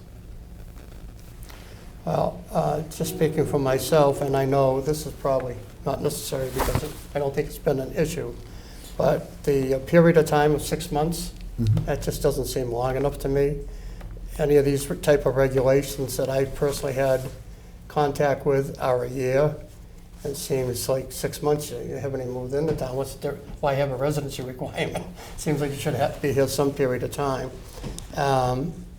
And on that C issue, I personally would not require a residency, any past residency, just if they're a relative of a Norwood resident who has a lot already, they can bury any relative they want in there.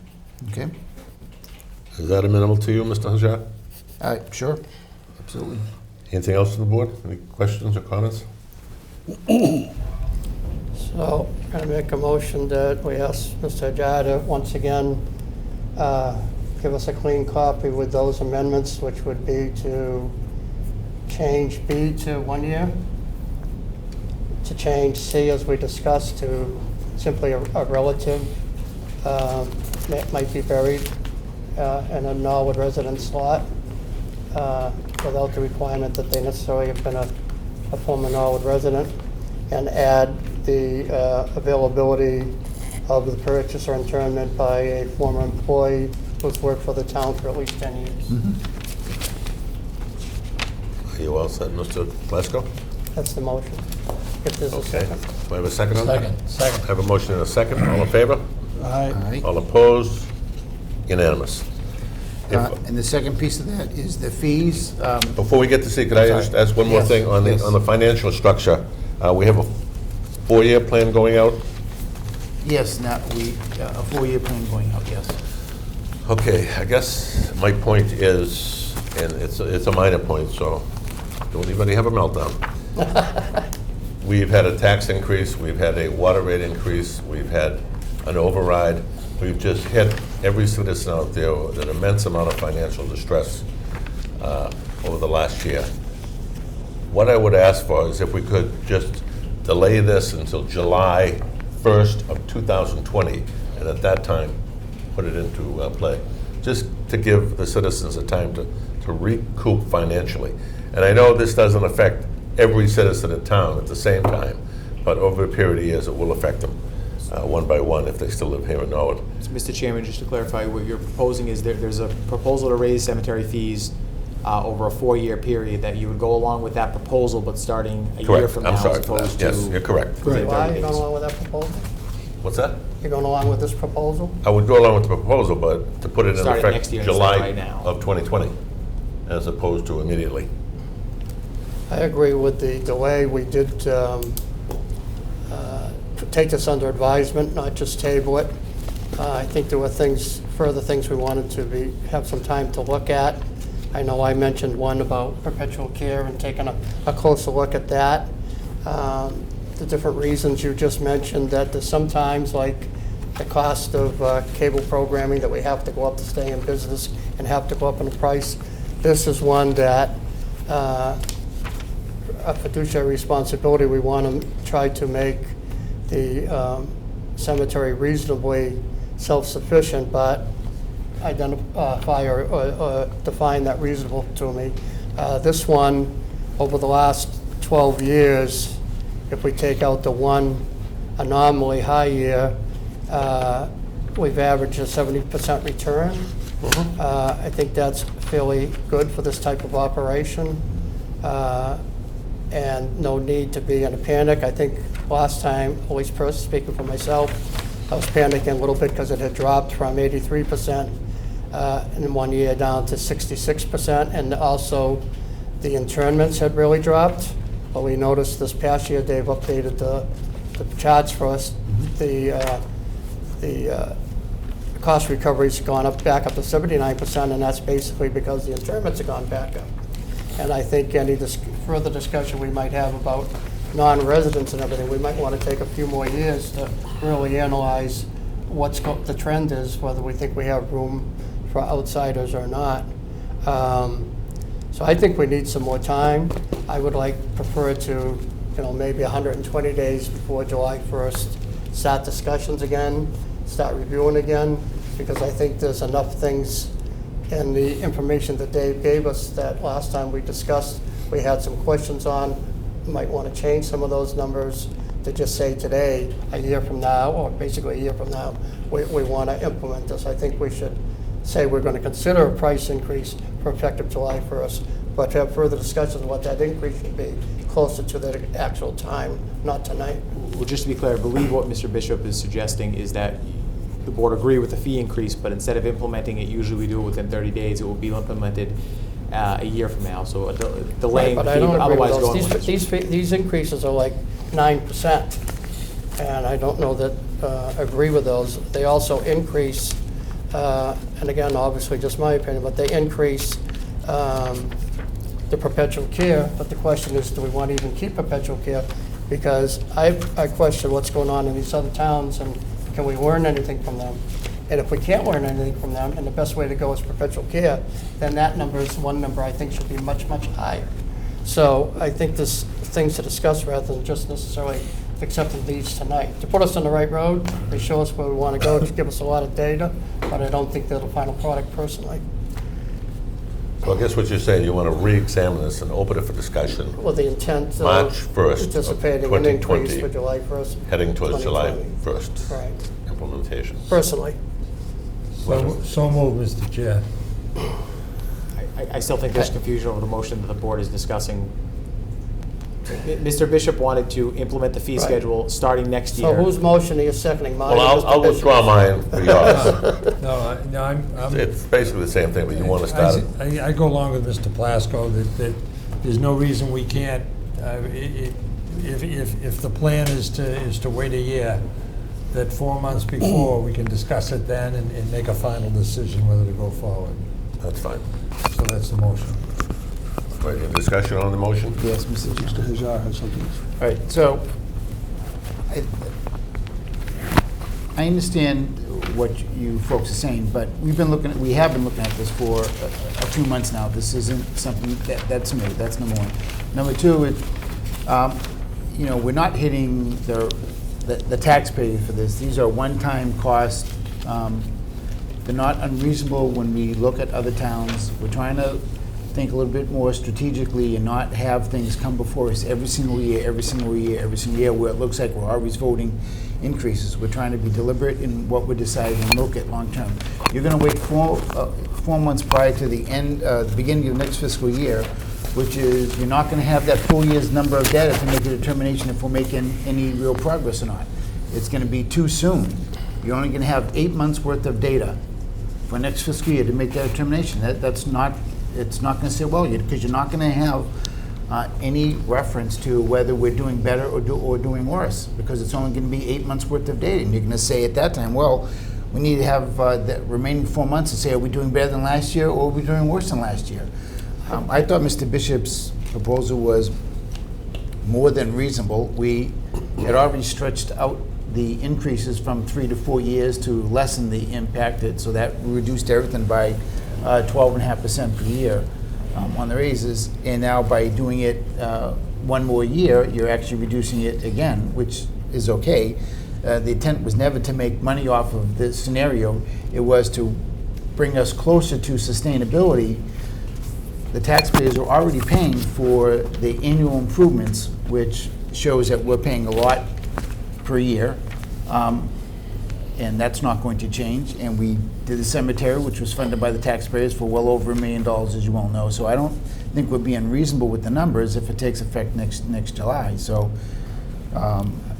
just, having another 8 months worth of data, I don't know what that gets us. Mr. Chairman? Sir? Personally, I'm not looking for another 8 months worth of data. I'm looking for an extra 8 months to look at the information that you provided, that we had questions on, get some of the answers to that, decide a philosophy of, you presented one to us, if that's where we want to go. Do we want 9%? Do we want 12%? Do we want 6%? Instead of deciding that tonight to implement, if we're not implementing it till next year, there's no need to decide that tonight. You've given us a lot of data. You've given us a lot of information, not so much in this one, but last week, or last time you presented it, that I, for example, asked a question about the perpetual care. We still haven't got an answer on that. I have to work on that. That was my question, so I'd have to work on that unless you want to work on that. But there's other information that if we're not voting on an increase tonight, I don't see why we would tie ourselves to these numbers necessarily. Might turn out to be these numbers, but there's no need to vote that tonight if we have other questions we need to get answers to. And I personally need answers to some other questions.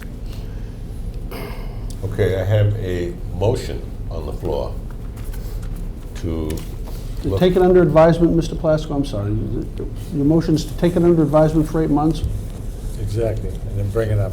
Begin negotiations or discussions again March 1st of New discussions 2020. on, Correct? yeah. As opposed to, I think 20 days gives us time to decide it, discuss it if there's more discussion, vote it, advertise it, announce it, implement it. either way, Might not even need 120 days, make it 60 days. I'm satisfied because it gives the general public some breathing room financially, so. All in favor? Right. All right. Mr. Howard? Aye. And I'll vote aye. Opposed? Opposed? 4 to 1? One Question, opposing? Mr. Chairman? Sir? Just, Mr. Mizuko, I voted in favor because I'm satisfied if Mr. Plasko wants more time to study the matter, we'll give it more time. If the target date is July 1, I agree, we can do it 4 months out as opposed to 11. So it's okay by me.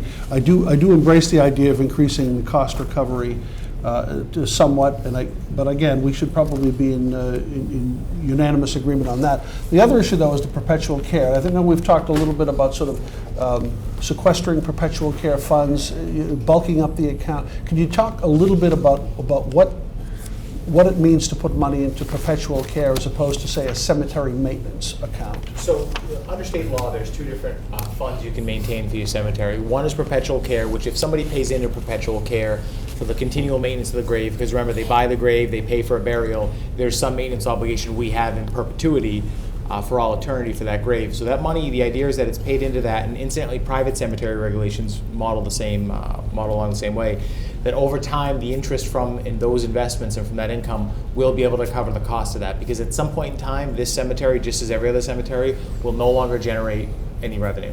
Once it's full, and at some point in time, whether that's 30 years or 60 years, there's no more cemetery revenue. There's no more sale of lots. There's no more burials. There's no more liners. So then it becomes a huge burden to the taxpayers to maintain the cemetery, yet these people have paid in perpetuity. Now that model's a little funky, it's a little old, but it's how we've managed cemeteries in this part of the country for a couple hundred years. So perpetual care, you can only spend the interest from under state law. And you do have to generally invest So you have to generate a lot of money. You have a lot of principal. Correct, you have to have a lot of principal, because you also Okay. generally have to invest in safe, low-yield instruments. Some towns maintain what's known as a cemetery investment fund, where you would take the sale of your lots, which is your biggest one-time number, put that into your cemetery investment fund. That you could spend the principal for, and that then covers generally a lot of your capital improvements. And sometimes you retain the interest in that fund. To Mr. Plasko's point, every town does it a little bit differently. I tend to want to be a little bit more conservative. I would rather put a lot of money into that perpetual care fund over time, so that in 30 or 40 years, the people here sitting in this room say, gee, the cemetery is not generating any revenue, the cemetery is full, or society has changed and we're coming up with maybe 90% of people and 95% of people are getting cremated, or whatever else happens to be out there, and there's money in a fund to cover the perpetual care of that cemetery. Remember, we'll have an obligation for all eternity, so you just want a little bit of money in there to make sure you're covering that. Okay. And then this, so are you at some point envisioning, though, you're envisioning two separate accounts? They are separate. You could go that model, but again, we can determine whatever model we want. Now, we could say, Okay. let's put nothing into But the perpetual care. big thing is perpetual care, in your view? Correct. Is get a head start on that, or, okay. Because there will come a point in time where that cemetery generates zero revenue and zero cost recovery. Okay, and I know we discussed it a couple weeks ago, but where are we in perpetual care now? In terms of the total dollar amount, I'd have to pull it from the Okay, it's in here. the spreadsheet unless David. Yep. it's- 500 something. Okay. So just to put that in perspective, I think I had $480,000 in perpetual care for the town of Adams, which was substantially smaller. Okay. So I think that's a fund, and we do actually owe from the general fund to the perpetual care fund. There was an accounting error a couple of years ago. So one of the things is just in terms of, and I don't mean to belabor, we've already voted on it, but I do believe in these, in making these increases, and I'm pretty sure I'm going to believe it come March 1st. But part of the idea is to bulk up on the perpetual care account. I mean, this is where we start kind of, not correcting, but playing catch-up on perpetual care obligations. Sort of like saving for retirement. One day the cemetery is going to retire, and we Okay. want to have a little bit of money in there to take care of Okay. it. We'll have to make that one-time adjustment at some point. Yeah. We owe them Okay. $158,000. All right, thank you. Okay, if I could just say one thing, and there's no disrespect to NTAO, and it's probably a bad choice of words, but Mr. Mizuko used the terminology, at some point in time, the cemetery may become a burden. It will generate with no- all due respect, I no think revenue. we've taken money from families, and we've taken money from perpetual care, and I think it's not only our obligation, but our duty to perform and take care of those loved ones that are buried in the cemetery. So I probably would have used a different word than burden. Well, but Financial. the idea, financial, the idea behind building up a perpetual care fund is to make sure that we can do that, because our obligation I understand all that, but I eternal. just probably wouldn't just choose that particular word to describe anything. But thank you for that. So, where are we? Other than, if I can just ask for clarification so we don't belabor it, other than the perpetual care question that Bill had, is there anything else that needs to be looked into to make you folks feel a little bit more comfortable? No, I think I've said what I have to say about the whole cemetery Yep. issue. I understand. Did we touch on the town common? Were you- No, not yet. Okay, town common. Okay. So what you have in front, we've already approved the form, which is in use and great. So the town common rules, we use the same format that we talked about the last time. And it's you have a marked up sheet so you can see what the changes that would take place, and then you have a clean copy so you can see what it is. So Again, remind those that this did go through town council, who made some changes along with Bernie, which I appreciated. So it looks pretty good from that aspect. Based on the last 3 pages of the old document, so that it's the same, at least coming from that aspect.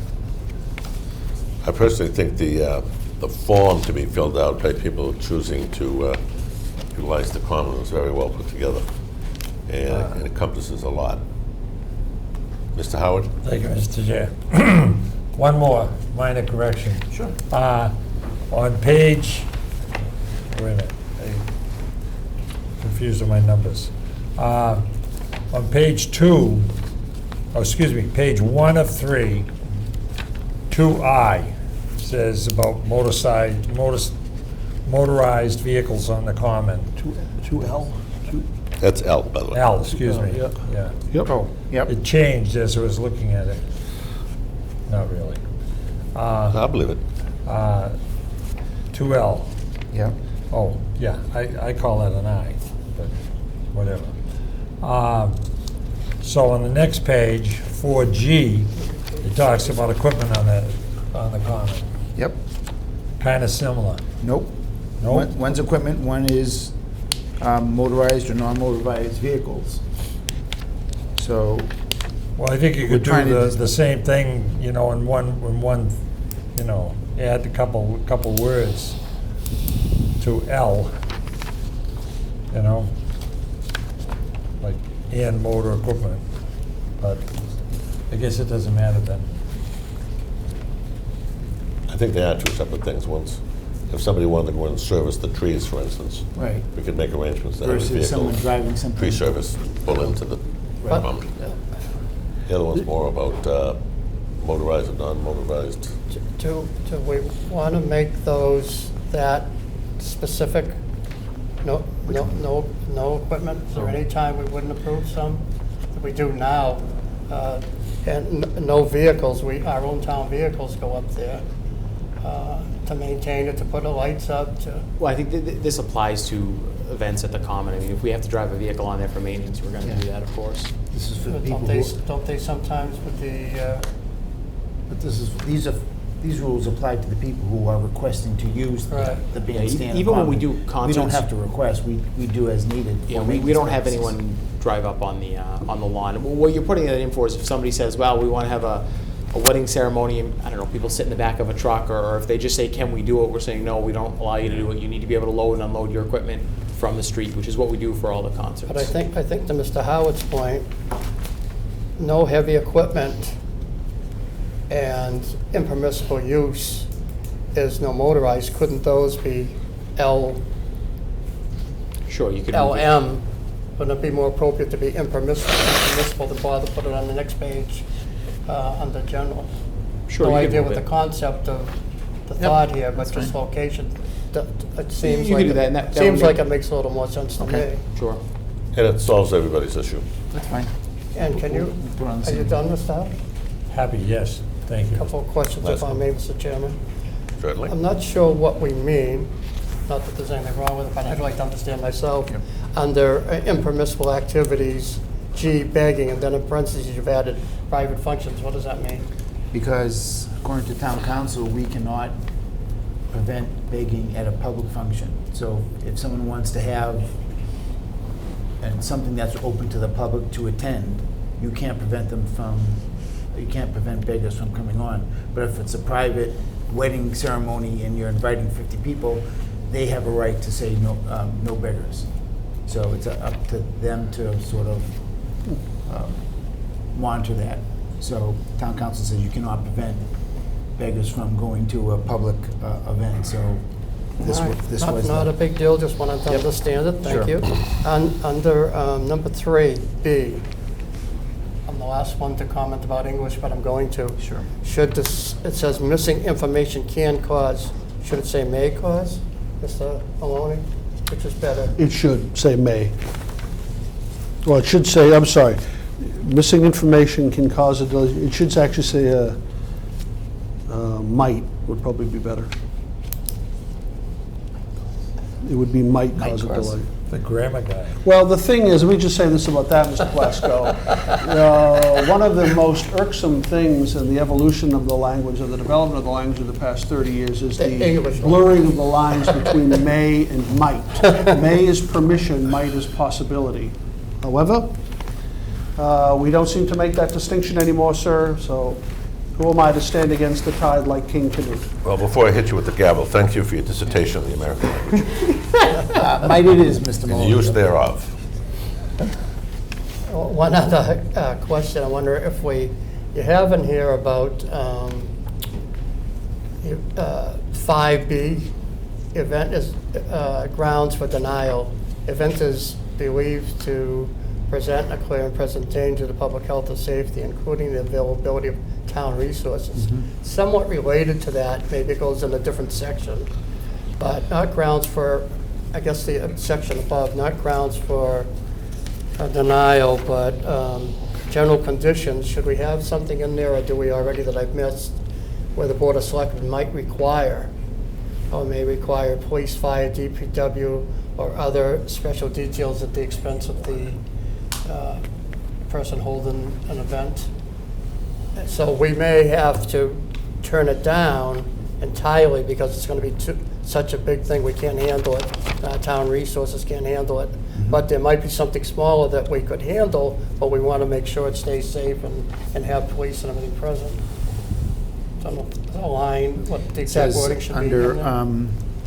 on page 2, as a condition of issuing the permit, the Board of Selectmen may require the sponsor to pay for detailed police officers Oh, as it's they already deem there, thank necessary you. in the case. Right. I missed it. Sure. I missed that one. Thank you, no other comments? Thank you. You know, our forefathers got together several hundred years ago and managed to accomplish the Declaration of Independence. I do have a question. Uh-oh, Of what? course. No, this is real simple. John Hancock has a question. Yes, sir. No, it's just the, Mr. Howard brought up 2L, any use of any motorized or non-motorized vehicle in the town common. A lot of people get around with scooters now, motorized scooters. Do they have to get permission from us to use it? Come on, it's always exempt. Okay, all right, thank you. There's a little bit of common sense that has to be put into all of this, too. Second. If a little bit of common sense may be applied, yes, Thank you. but it might not be. Thank you. Where would I be without you? Do we have anything else from the board on that? So what are you gonna do? Do we have a motion? Well, I think what we should do is he should make the final couple revisions. Can we just approve with these 2 changes? There are only 2 changes, Well, changing the word I think can under, to I might. think under our And- bylaw, we're supposed to read it.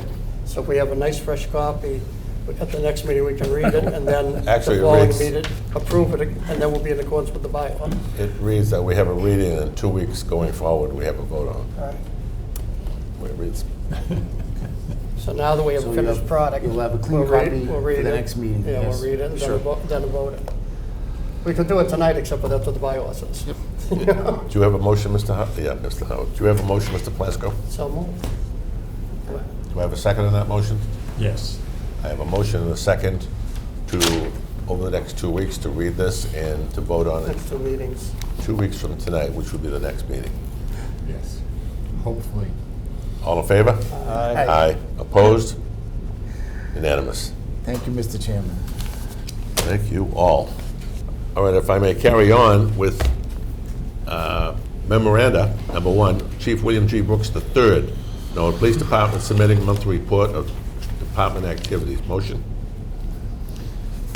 Information to file. It's like pulling teeth. Do I have a second on that? Yes, sir. Okay, I have a motion and a second to accept the monthly report. All in favor? Aye.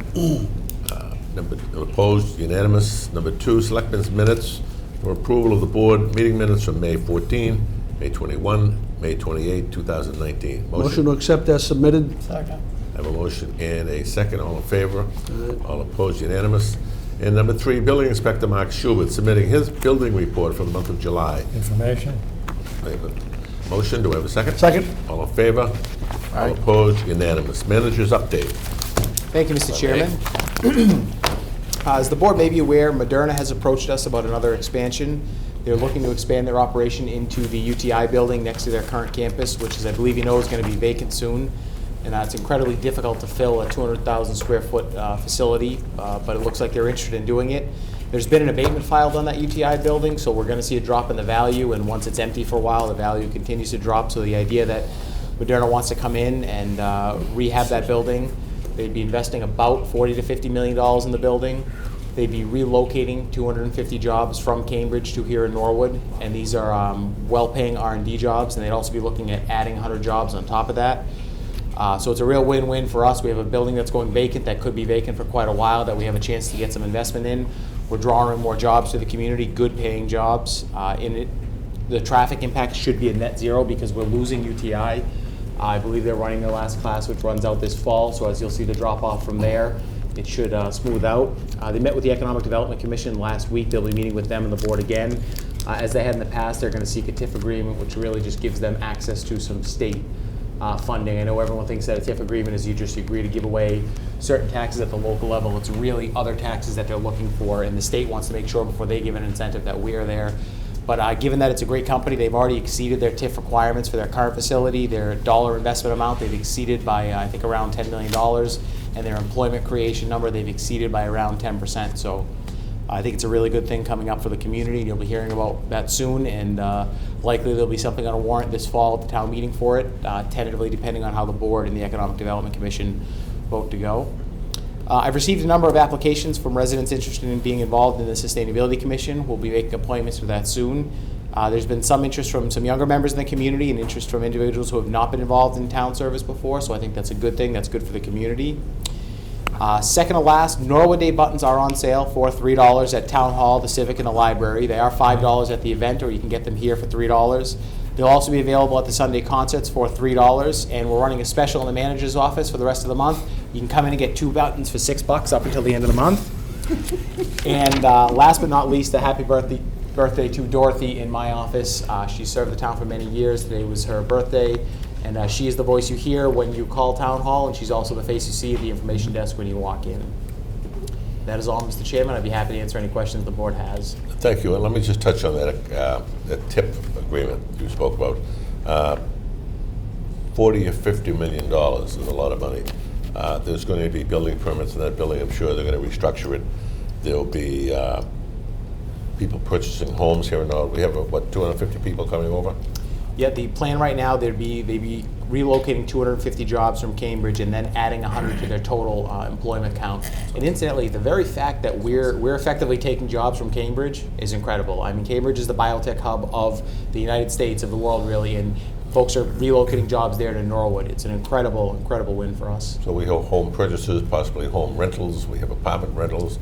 We have economic situations that encompass restaurants and shops, clothing, gasoline, purchase of cars on Route 1, and so on and so on. All of that soft purchasing power, and don't forget, there's a lot of vendors that any company in town uses, but it's not just the folks coming in town and buying homes and buying services. It's that company has a lot of vendors that they use, Coming and and sometimes going. it's local contractors, it's local support, local supply stores. So there's a big economic win on the soft side, and then for us, again, if it was a brand new building, it'd be great too. But you have a 200,000 square foot fairly empty building up there where UTI is. Those buildings get devalued when they're empty, and it's very hard to find a tenant for such a large building. So this is really going to be a win-win for us. And these are two other things. As I said, most of these R&D jobs are actually very well-paying jobs. These are folks with master's degrees and PhDs in various areas of the biotech research. And Dr. Thompson and I are actually meeting with Moderna next week or the week after.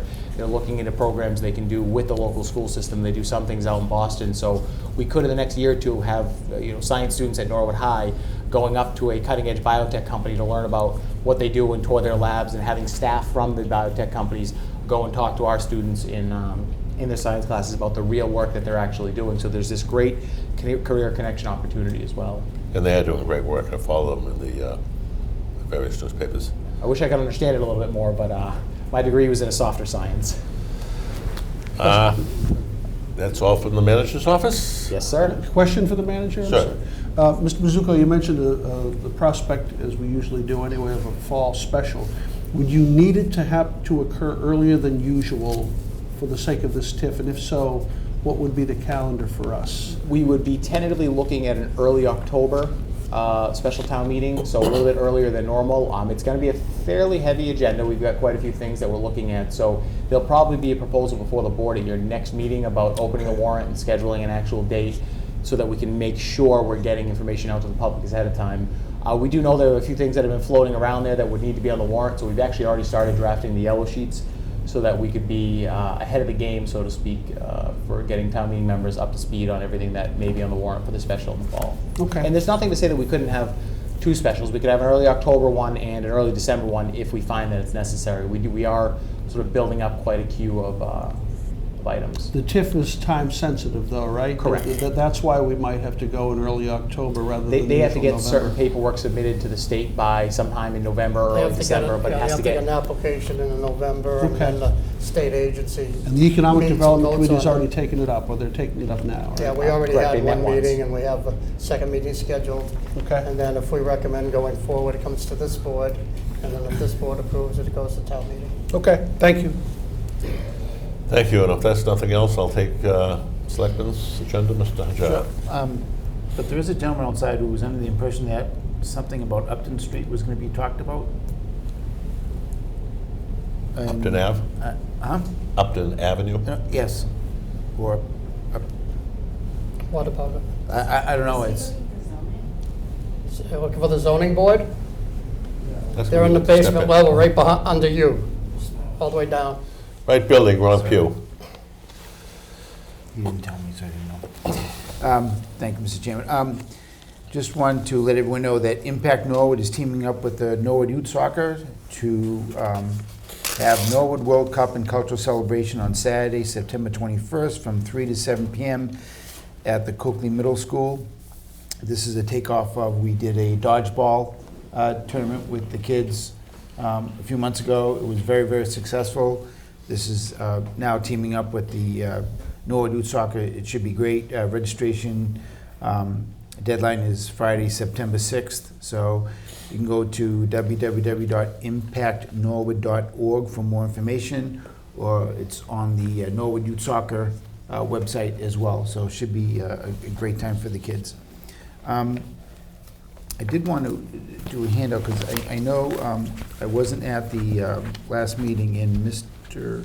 Howard is diligently working on the veterans tax break issue. So I wanted to clear up the difference of what he was doing versus what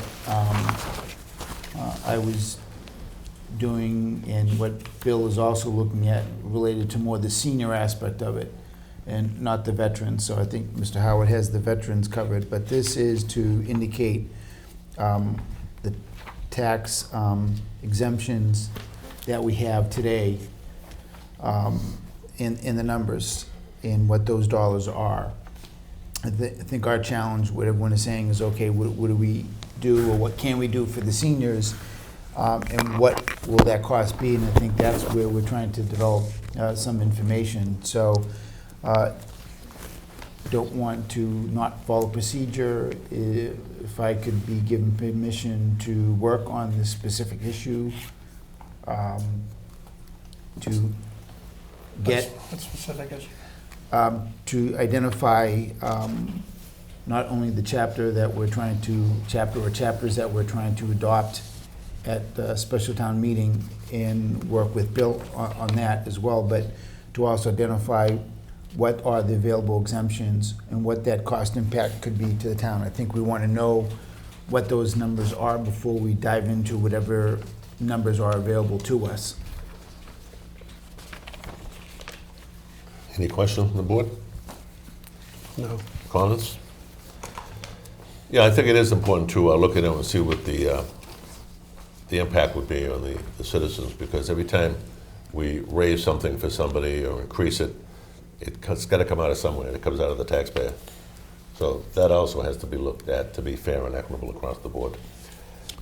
And I think what's good about this spreadsheet shows, we have 251 exemptions that we take care of. That's, I didn't realize that number was that high, so that's good. I don't think we publicize enough of what we try to do for our folks in town. That's great. So I think tagging on to this spreadsheet by now including potential for seniors is only going to make it better. Okay, so would you like to reiterate to the board exactly what you want to do? I would like to be allowed to pursue two avenues. One, work with Bill to develop the appropriate Massachusetts general law that we want to adopt as an article, or present to, as an article to this fall, and to also work on with Kerry Smith, Kerry and Tim McDonough on what exemptions are available under each of these Mass general laws and what our possibilities are with respect to exemptions and the cost to the town if we were to move forward. Are you good with that, Mr. Plasko? Well, I don't know that I understand it. I know he wants to get information out, and I think we all have no problem with that, but when you say to determine the exemptions, these are the exemptions. Right, You but mean we the have- value, what they might Yes. represent in money and Yes, so forth? yes. Yeah. The only thing I would add to this, if you're gonna do that work, which God bless you, is, and it doesn't mean the board's gonna support it, and it doesn't mean town meeting's gonna support it, but 17 already exists, so 17C would be an acceptance statute. I'm going to recommend to the board 17C and a half, 17D, but I also intend to recommend 17E. So you might want to add that to your chart. Okay, If we're going to look at everything that's being talked about here. sure. Other than that, no problems. Just a Okay. question, Mr. Sure. Chair? So when I'm looking at this, we're looking at the applicants and amounts. These are people who already receive exemptions or who could receive exemptions? Already received. And so our mission is to do what, find more? Well, for the seniors, none of the existing ones that we have adopted apply to seniors, they apply to veterans or surviving spouses of veterans. Right. So what we were trying to do is look at the appropriate Mass General laws that allow for tax exemptions for seniors and what those eligibility requirements are and what those amounts could be, and then bring it to us for consideration. So we would be adopting a statute, Yes. state statute. You have to before you can offer it. And Yes. we have Like not other- adopted those statutes. We have not yet. adopted those. Like on the first 5, 1, 2, 3, 4 that Mr. Jai has listed here, those are the elderly. 17 actually isn't an acceptance statute, that already applies. I don't know if anyone's taking advantage of it or not, but that already Must not be, applies. 'cause Tim would- 17C, we would have to adopt. 17C and a half, we would have to adopt. 17D, we would have to adopt.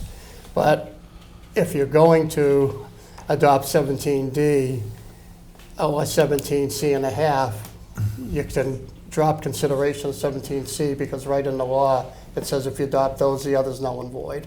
It doesn't use those words, but that's what it says. And the other one I mentioned, 17E, actually, these laws have numbers, like values of homes and numbers in them. And you know any law that puts numbers in after a few years becomes stale. 17E basically allows those numbers, if the town adopts it, to be changed annually by the Consumer Price Index. So that's something that would have an ongoing increasing effect and would become a little more costly, but I personally intended to support that. So he can try to get, I don't know how you're So gonna get that information. Well, Walpole had on their special town meeting this past May, they had a good article that described each one of their exemptions, and they had it for seniors and veterans, and how much it cost them today, and what they were increasing it by. And it's true, once you start, then the next year, it's automatically increased by a certain percentage. You don't start back at, it doesn't stay, so if we approve a $400 exemption for a particular category, it doesn't say $400 every year for that person. It's $400 their first year, then it goes up by, say, 2% or 1.5% every year. If someone new does it, then they start at the beginning at $400. That's a different law. And that one could Well, I'm be, just saying, that could be dangerous. they had all that. Yeah. So, again, this is all information that we need to gather and look at to see what we want to recommend. So, So is that a motion you wanted to make? Does everybody understand the motion? Do I have a second on the Do motion? you have it?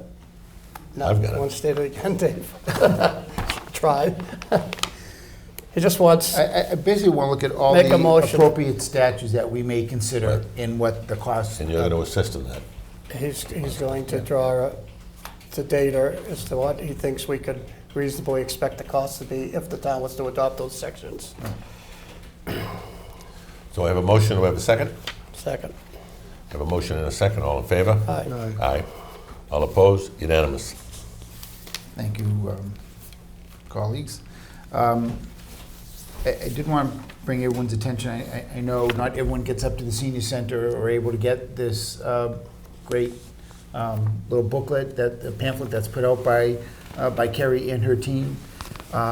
It's really a lot of good information for folks and families about what they do, outreach with the library, shopping trips, bus routes that they're applicable, and I don't, it's really, really good information. I encourage the seniors and families of seniors to look at it and get information that may be helpful to their particular home status.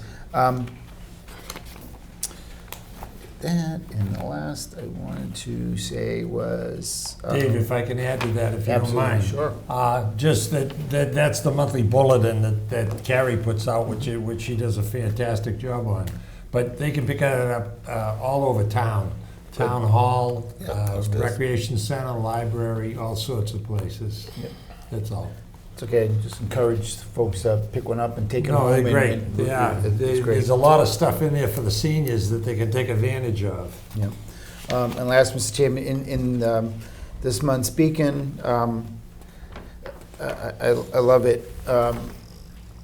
Labor bills that the MMA is tracking, there are 350 bills related to labor and personnel matters, all being considered, no funding that could impact a lot of what we do. I'm sure a lot of them won't go anywhere, but it's just the fact that there is that many that are being... Are you talking that about are- unfunded mandates? Unfunded mandates regarding labor matters.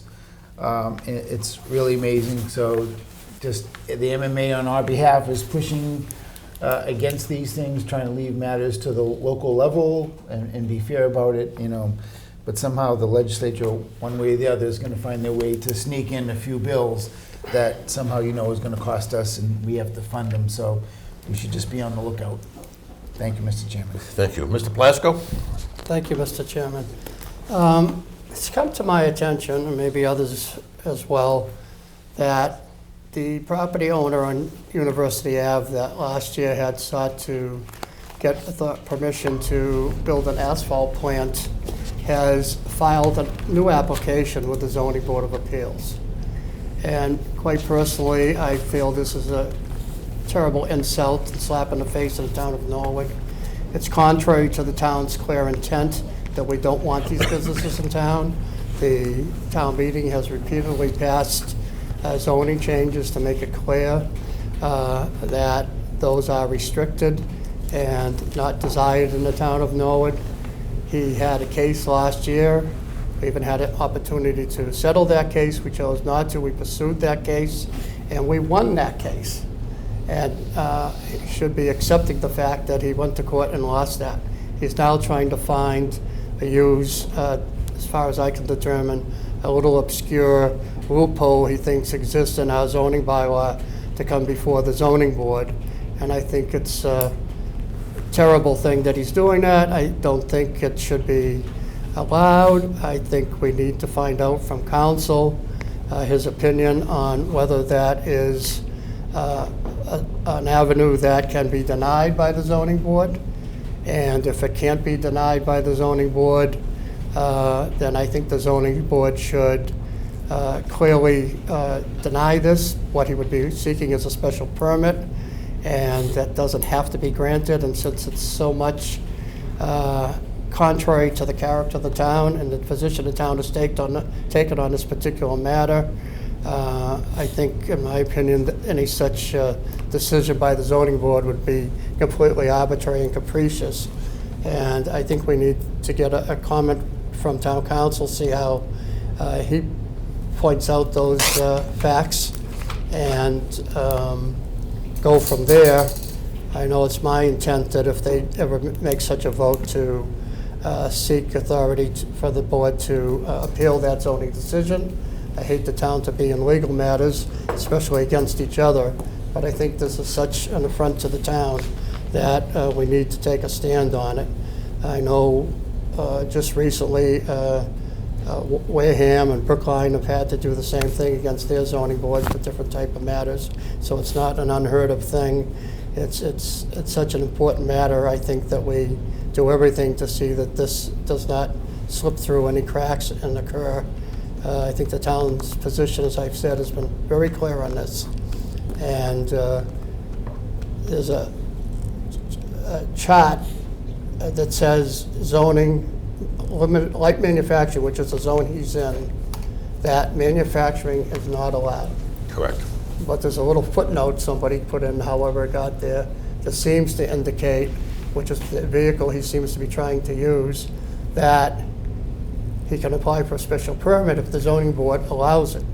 But clearly, the chart says we don't want it there. The town meeting has already voted on several occasions we don't want it there. We already spent money, went to court, and won a case that we don't want it. And I believe that it's likely that that loophole, if you want to, however you want to rephrase it, to refer to it, might have been intended that there might be someday some manufacturing, something that qualifies as manufacturing, but is really light, innocuous manufacturing, and you might want to allow it, putting kids' toys together or something, I don't know. But It's in the interpretation. But clearly, our bylaw and the town's previous actions has made it clear we don't want heavy manufacturing in a light manufacturing district. And the court case we had last year, judge clearly said that this is manufacturing, shouldn't be allowed, and we should take that position strongly, in my opinion. And I'd like to make a motion to ask counsel for his comments on this process and the town's position in light of the previous zoning bylaw and the previous case, and ask him for that, they're meeting on the 20th of this month, so that we get it prior to that. That's the next time we're meeting too, but we get it prior to that, and copy the zoning board, so that if nothing else, it's in their files relating to this subject for them to be considering. That is your motion? Yes. I'll second the motion, and on the motion, Mr. Chairman. Sir. Just a question of tactics, Mr. Plasko. If we want to issue a statement, we probably should issue it then before the 20th, right?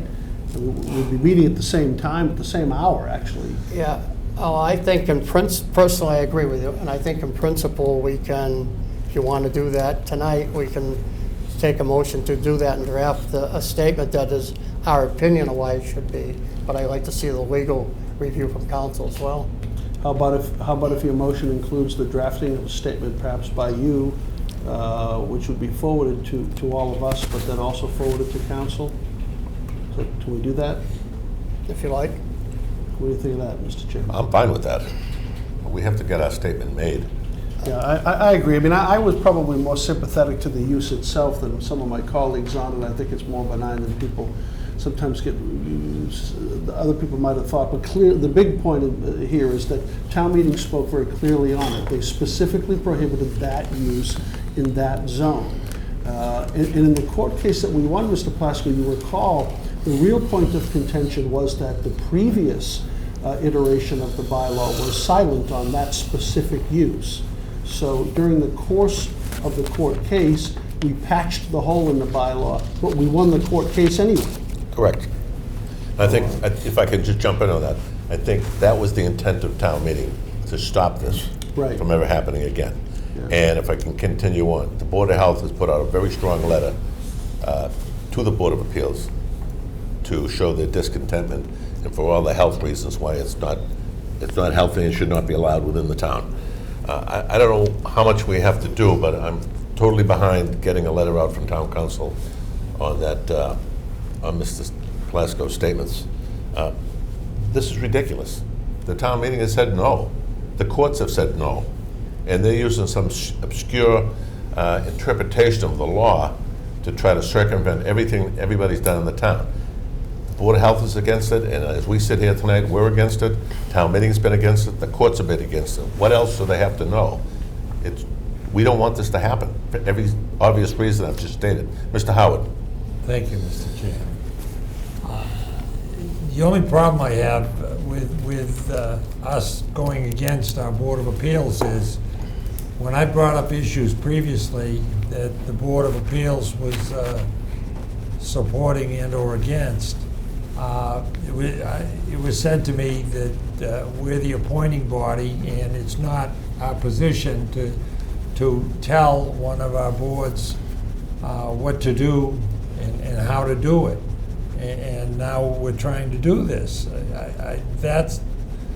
I understand the story behind this, and I understand that, but I just don't think it's our place on this to go into it. That I think if individuals wanted to express themselves personally, I think that's a fine thing.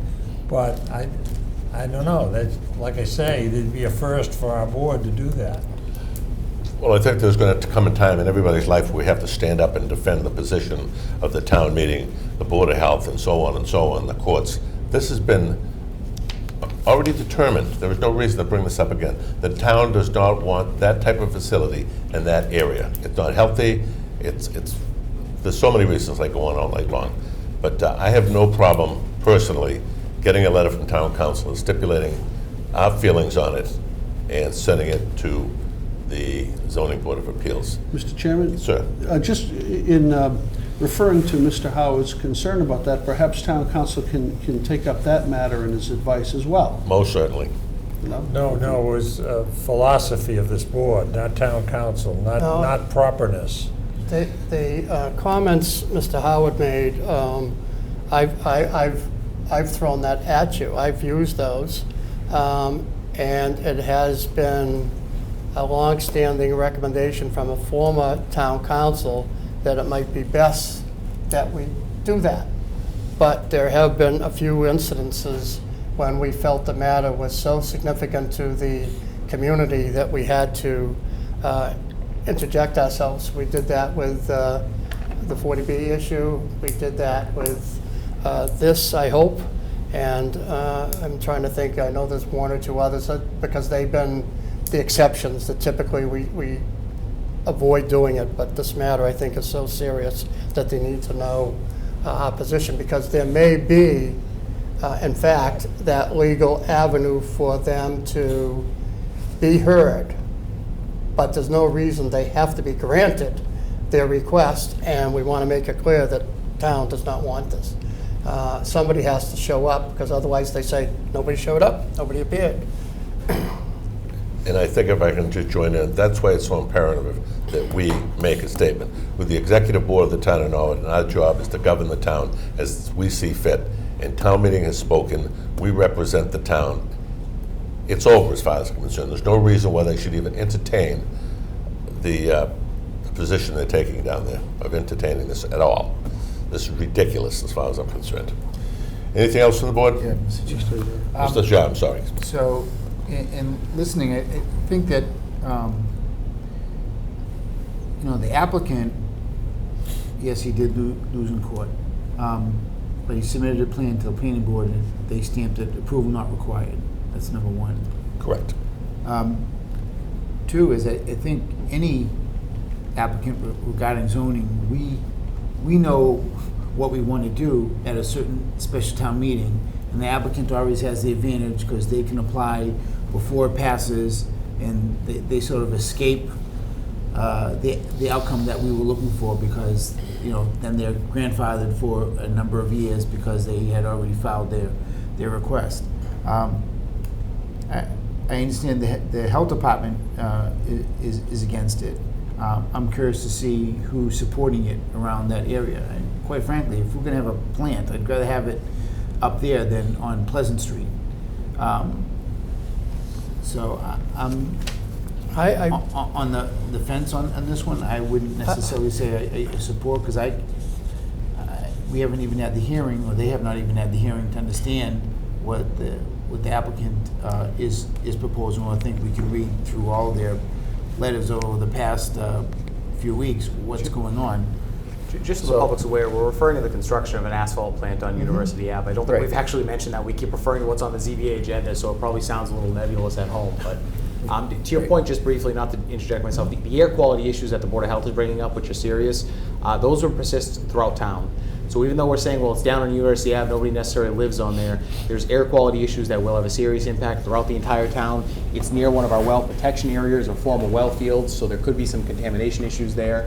I think you're right, Mr. Howard, that the board generally doesn't involve itself in land use decisions, but you're looking at a developer who has been told no, who sued the town, who lost in court, and is now trying to do the same exact thing, which our legislative body has strictly said no to based on a technicality or an interpretation. And town council will tell us on whether or not that's a very poor interpretation of what the law is. So I think that's sort of what you're considering. I do know the Board of Health is resolutely opposed to it, as is the Conservation Commission. I've gotten a couple of calls from residents. I've gotten calls from residents in other communities. We're not looking forward to it. If you remember, we do have one asphalt plant already in town. Right, correct. I don't know what of our neighboring towns have one, so for Norwood to have two, and not that our ZBA decisions are about what we want and don't want in town, it's about are our bylaws properly being read and interpreted, and our opinion from town council will be what we stand on. I Sir? just want to address one comment that Mr. John made about it. Rather, if we had to have an asphalt plant, have it on University Ave than Pleasant Street, I agree. But I'd rather not have one at all. Pleasant Street was forced upon us by a legal case we lost. We fought that all the way. We didn't want that one. But we were stuck with it because they won in court. And this is a case where we've already won that it shouldn't be there, that the town doesn't want asphalt plants. Even when we did the rezoning overlay district for Forbes Hill, the town had already adopted a bylaw that said no asphalt plants anywhere in town. Well, we put it again in that bylaw to make sure somebody couldn't say there's a loophole, we can go in that district, because we don't want them anywhere in the town. So it's not a matter of I'd rather it there, it's a matter of I don't need to have it. The zoning board can say no, they can say yes, but they should know that the town doesn't want it. In representing the town, we don't want it. And I personally believe if they say yes, it's not going to be the end of it. Well, I'll have a motion here, you may not There'll be even get a other action second, to but I'll have a take. motion to go to court. There'll be other action to go to court on this, we're that serious about it. Town meeting is the supreme body of the town, and they have voted it down. To go against the town meeting is a total slap in the face to town meeting, and I don't like it. Anything else from the board? Well, it's... Take a vote on the motion? Just on that. Motion. Okay, we have a motion and we have a second. All in favor? All right. All right. Aye. Unanimous? Yep. Thank you. That's the motion. That's it. Thanks. Mr. Howard? Okay. Sunday, July 28th was the concert on the Commons time where they make it a big event. And again this year, the theme was to have a barbecue. That the concert on the Commons committee provided the funds to get the food for this, but the Parents Music Association and the students provided the labor.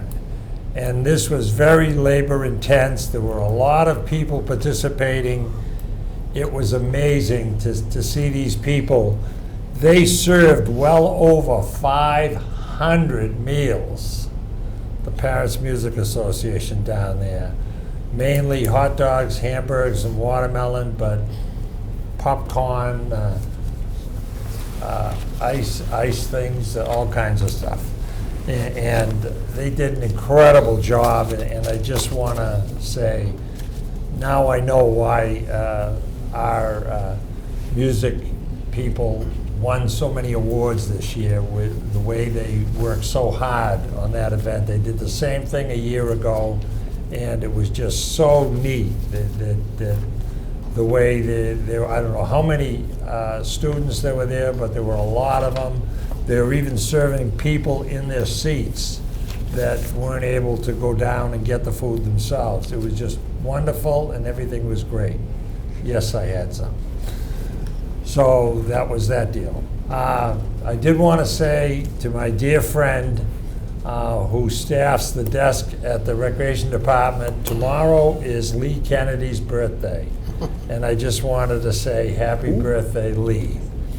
And Lee Kennedy, Recreation Department. She's been there 25 years.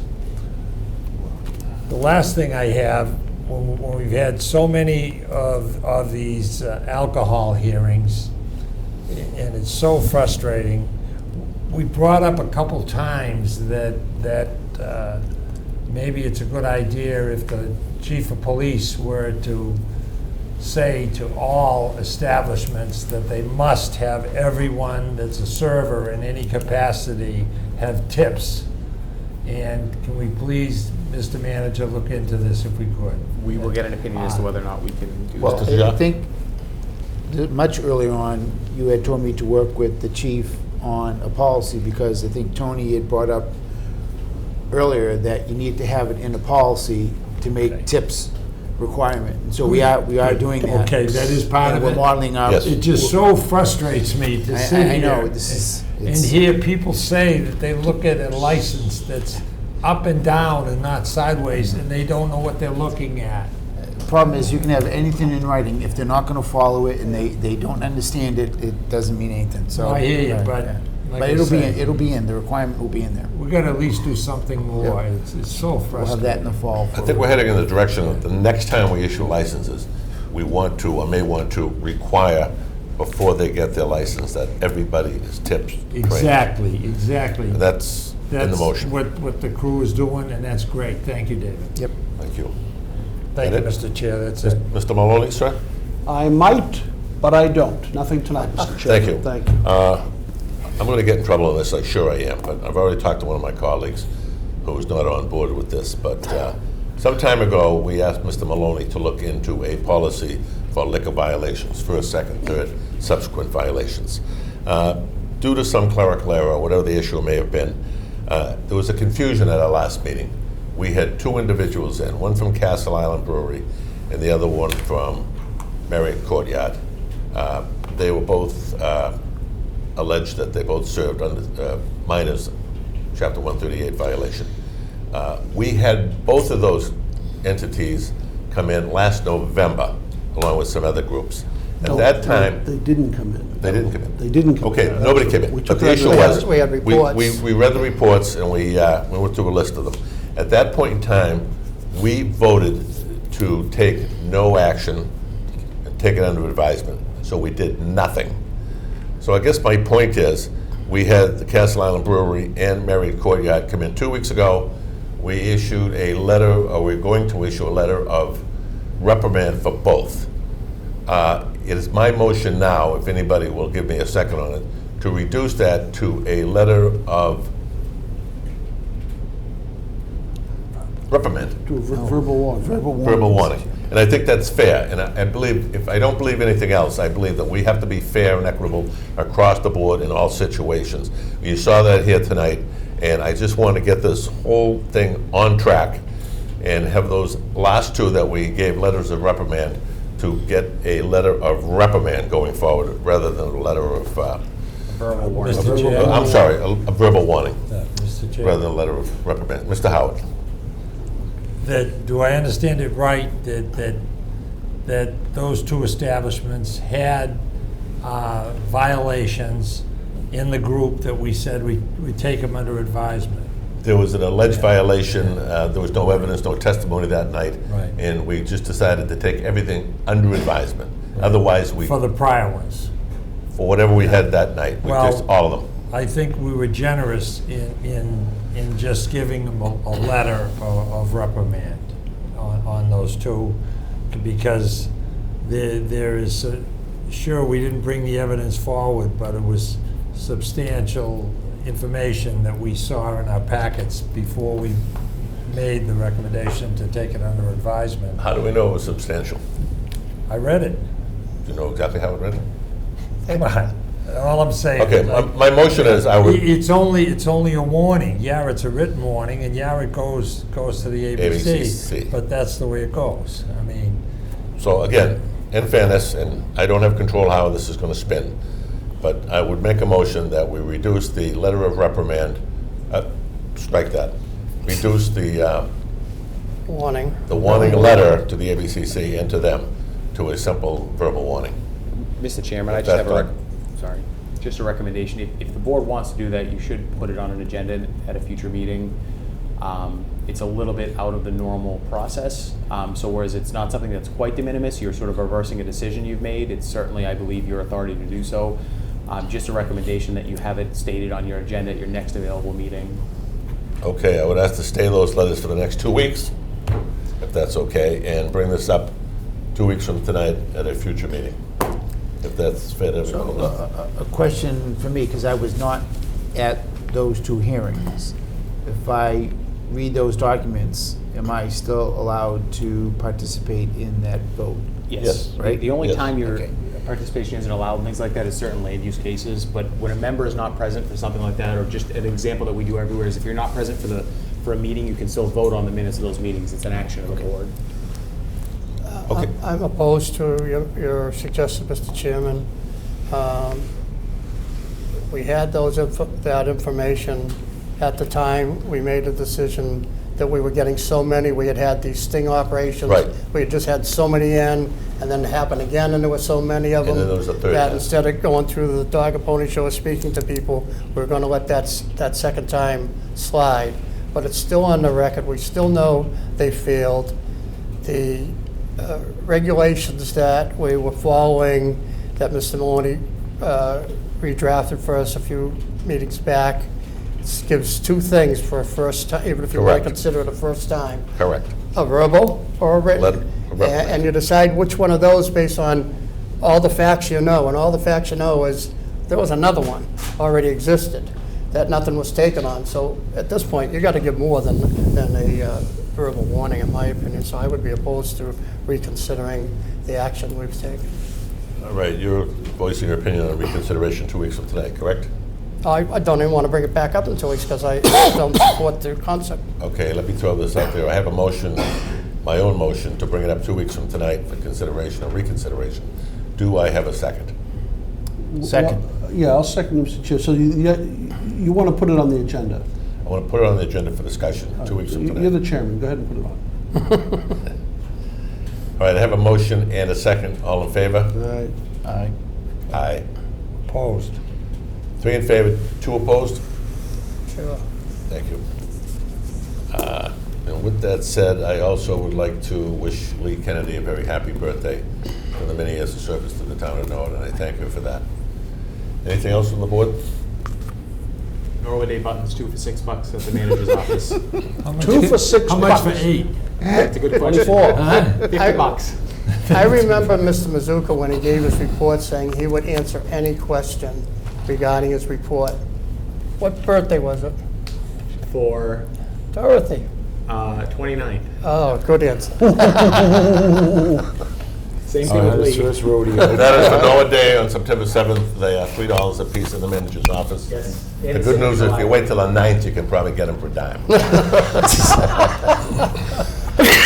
So with that said, if we had no further action to be taken tonight, make a Motion to adjourn? Second? I have a motion to adjourn and a second. All in favor? Aye. All opposed? Unanimous. We're closing up for the evening, and we'll see you 2 weeks from this evening. Thank you.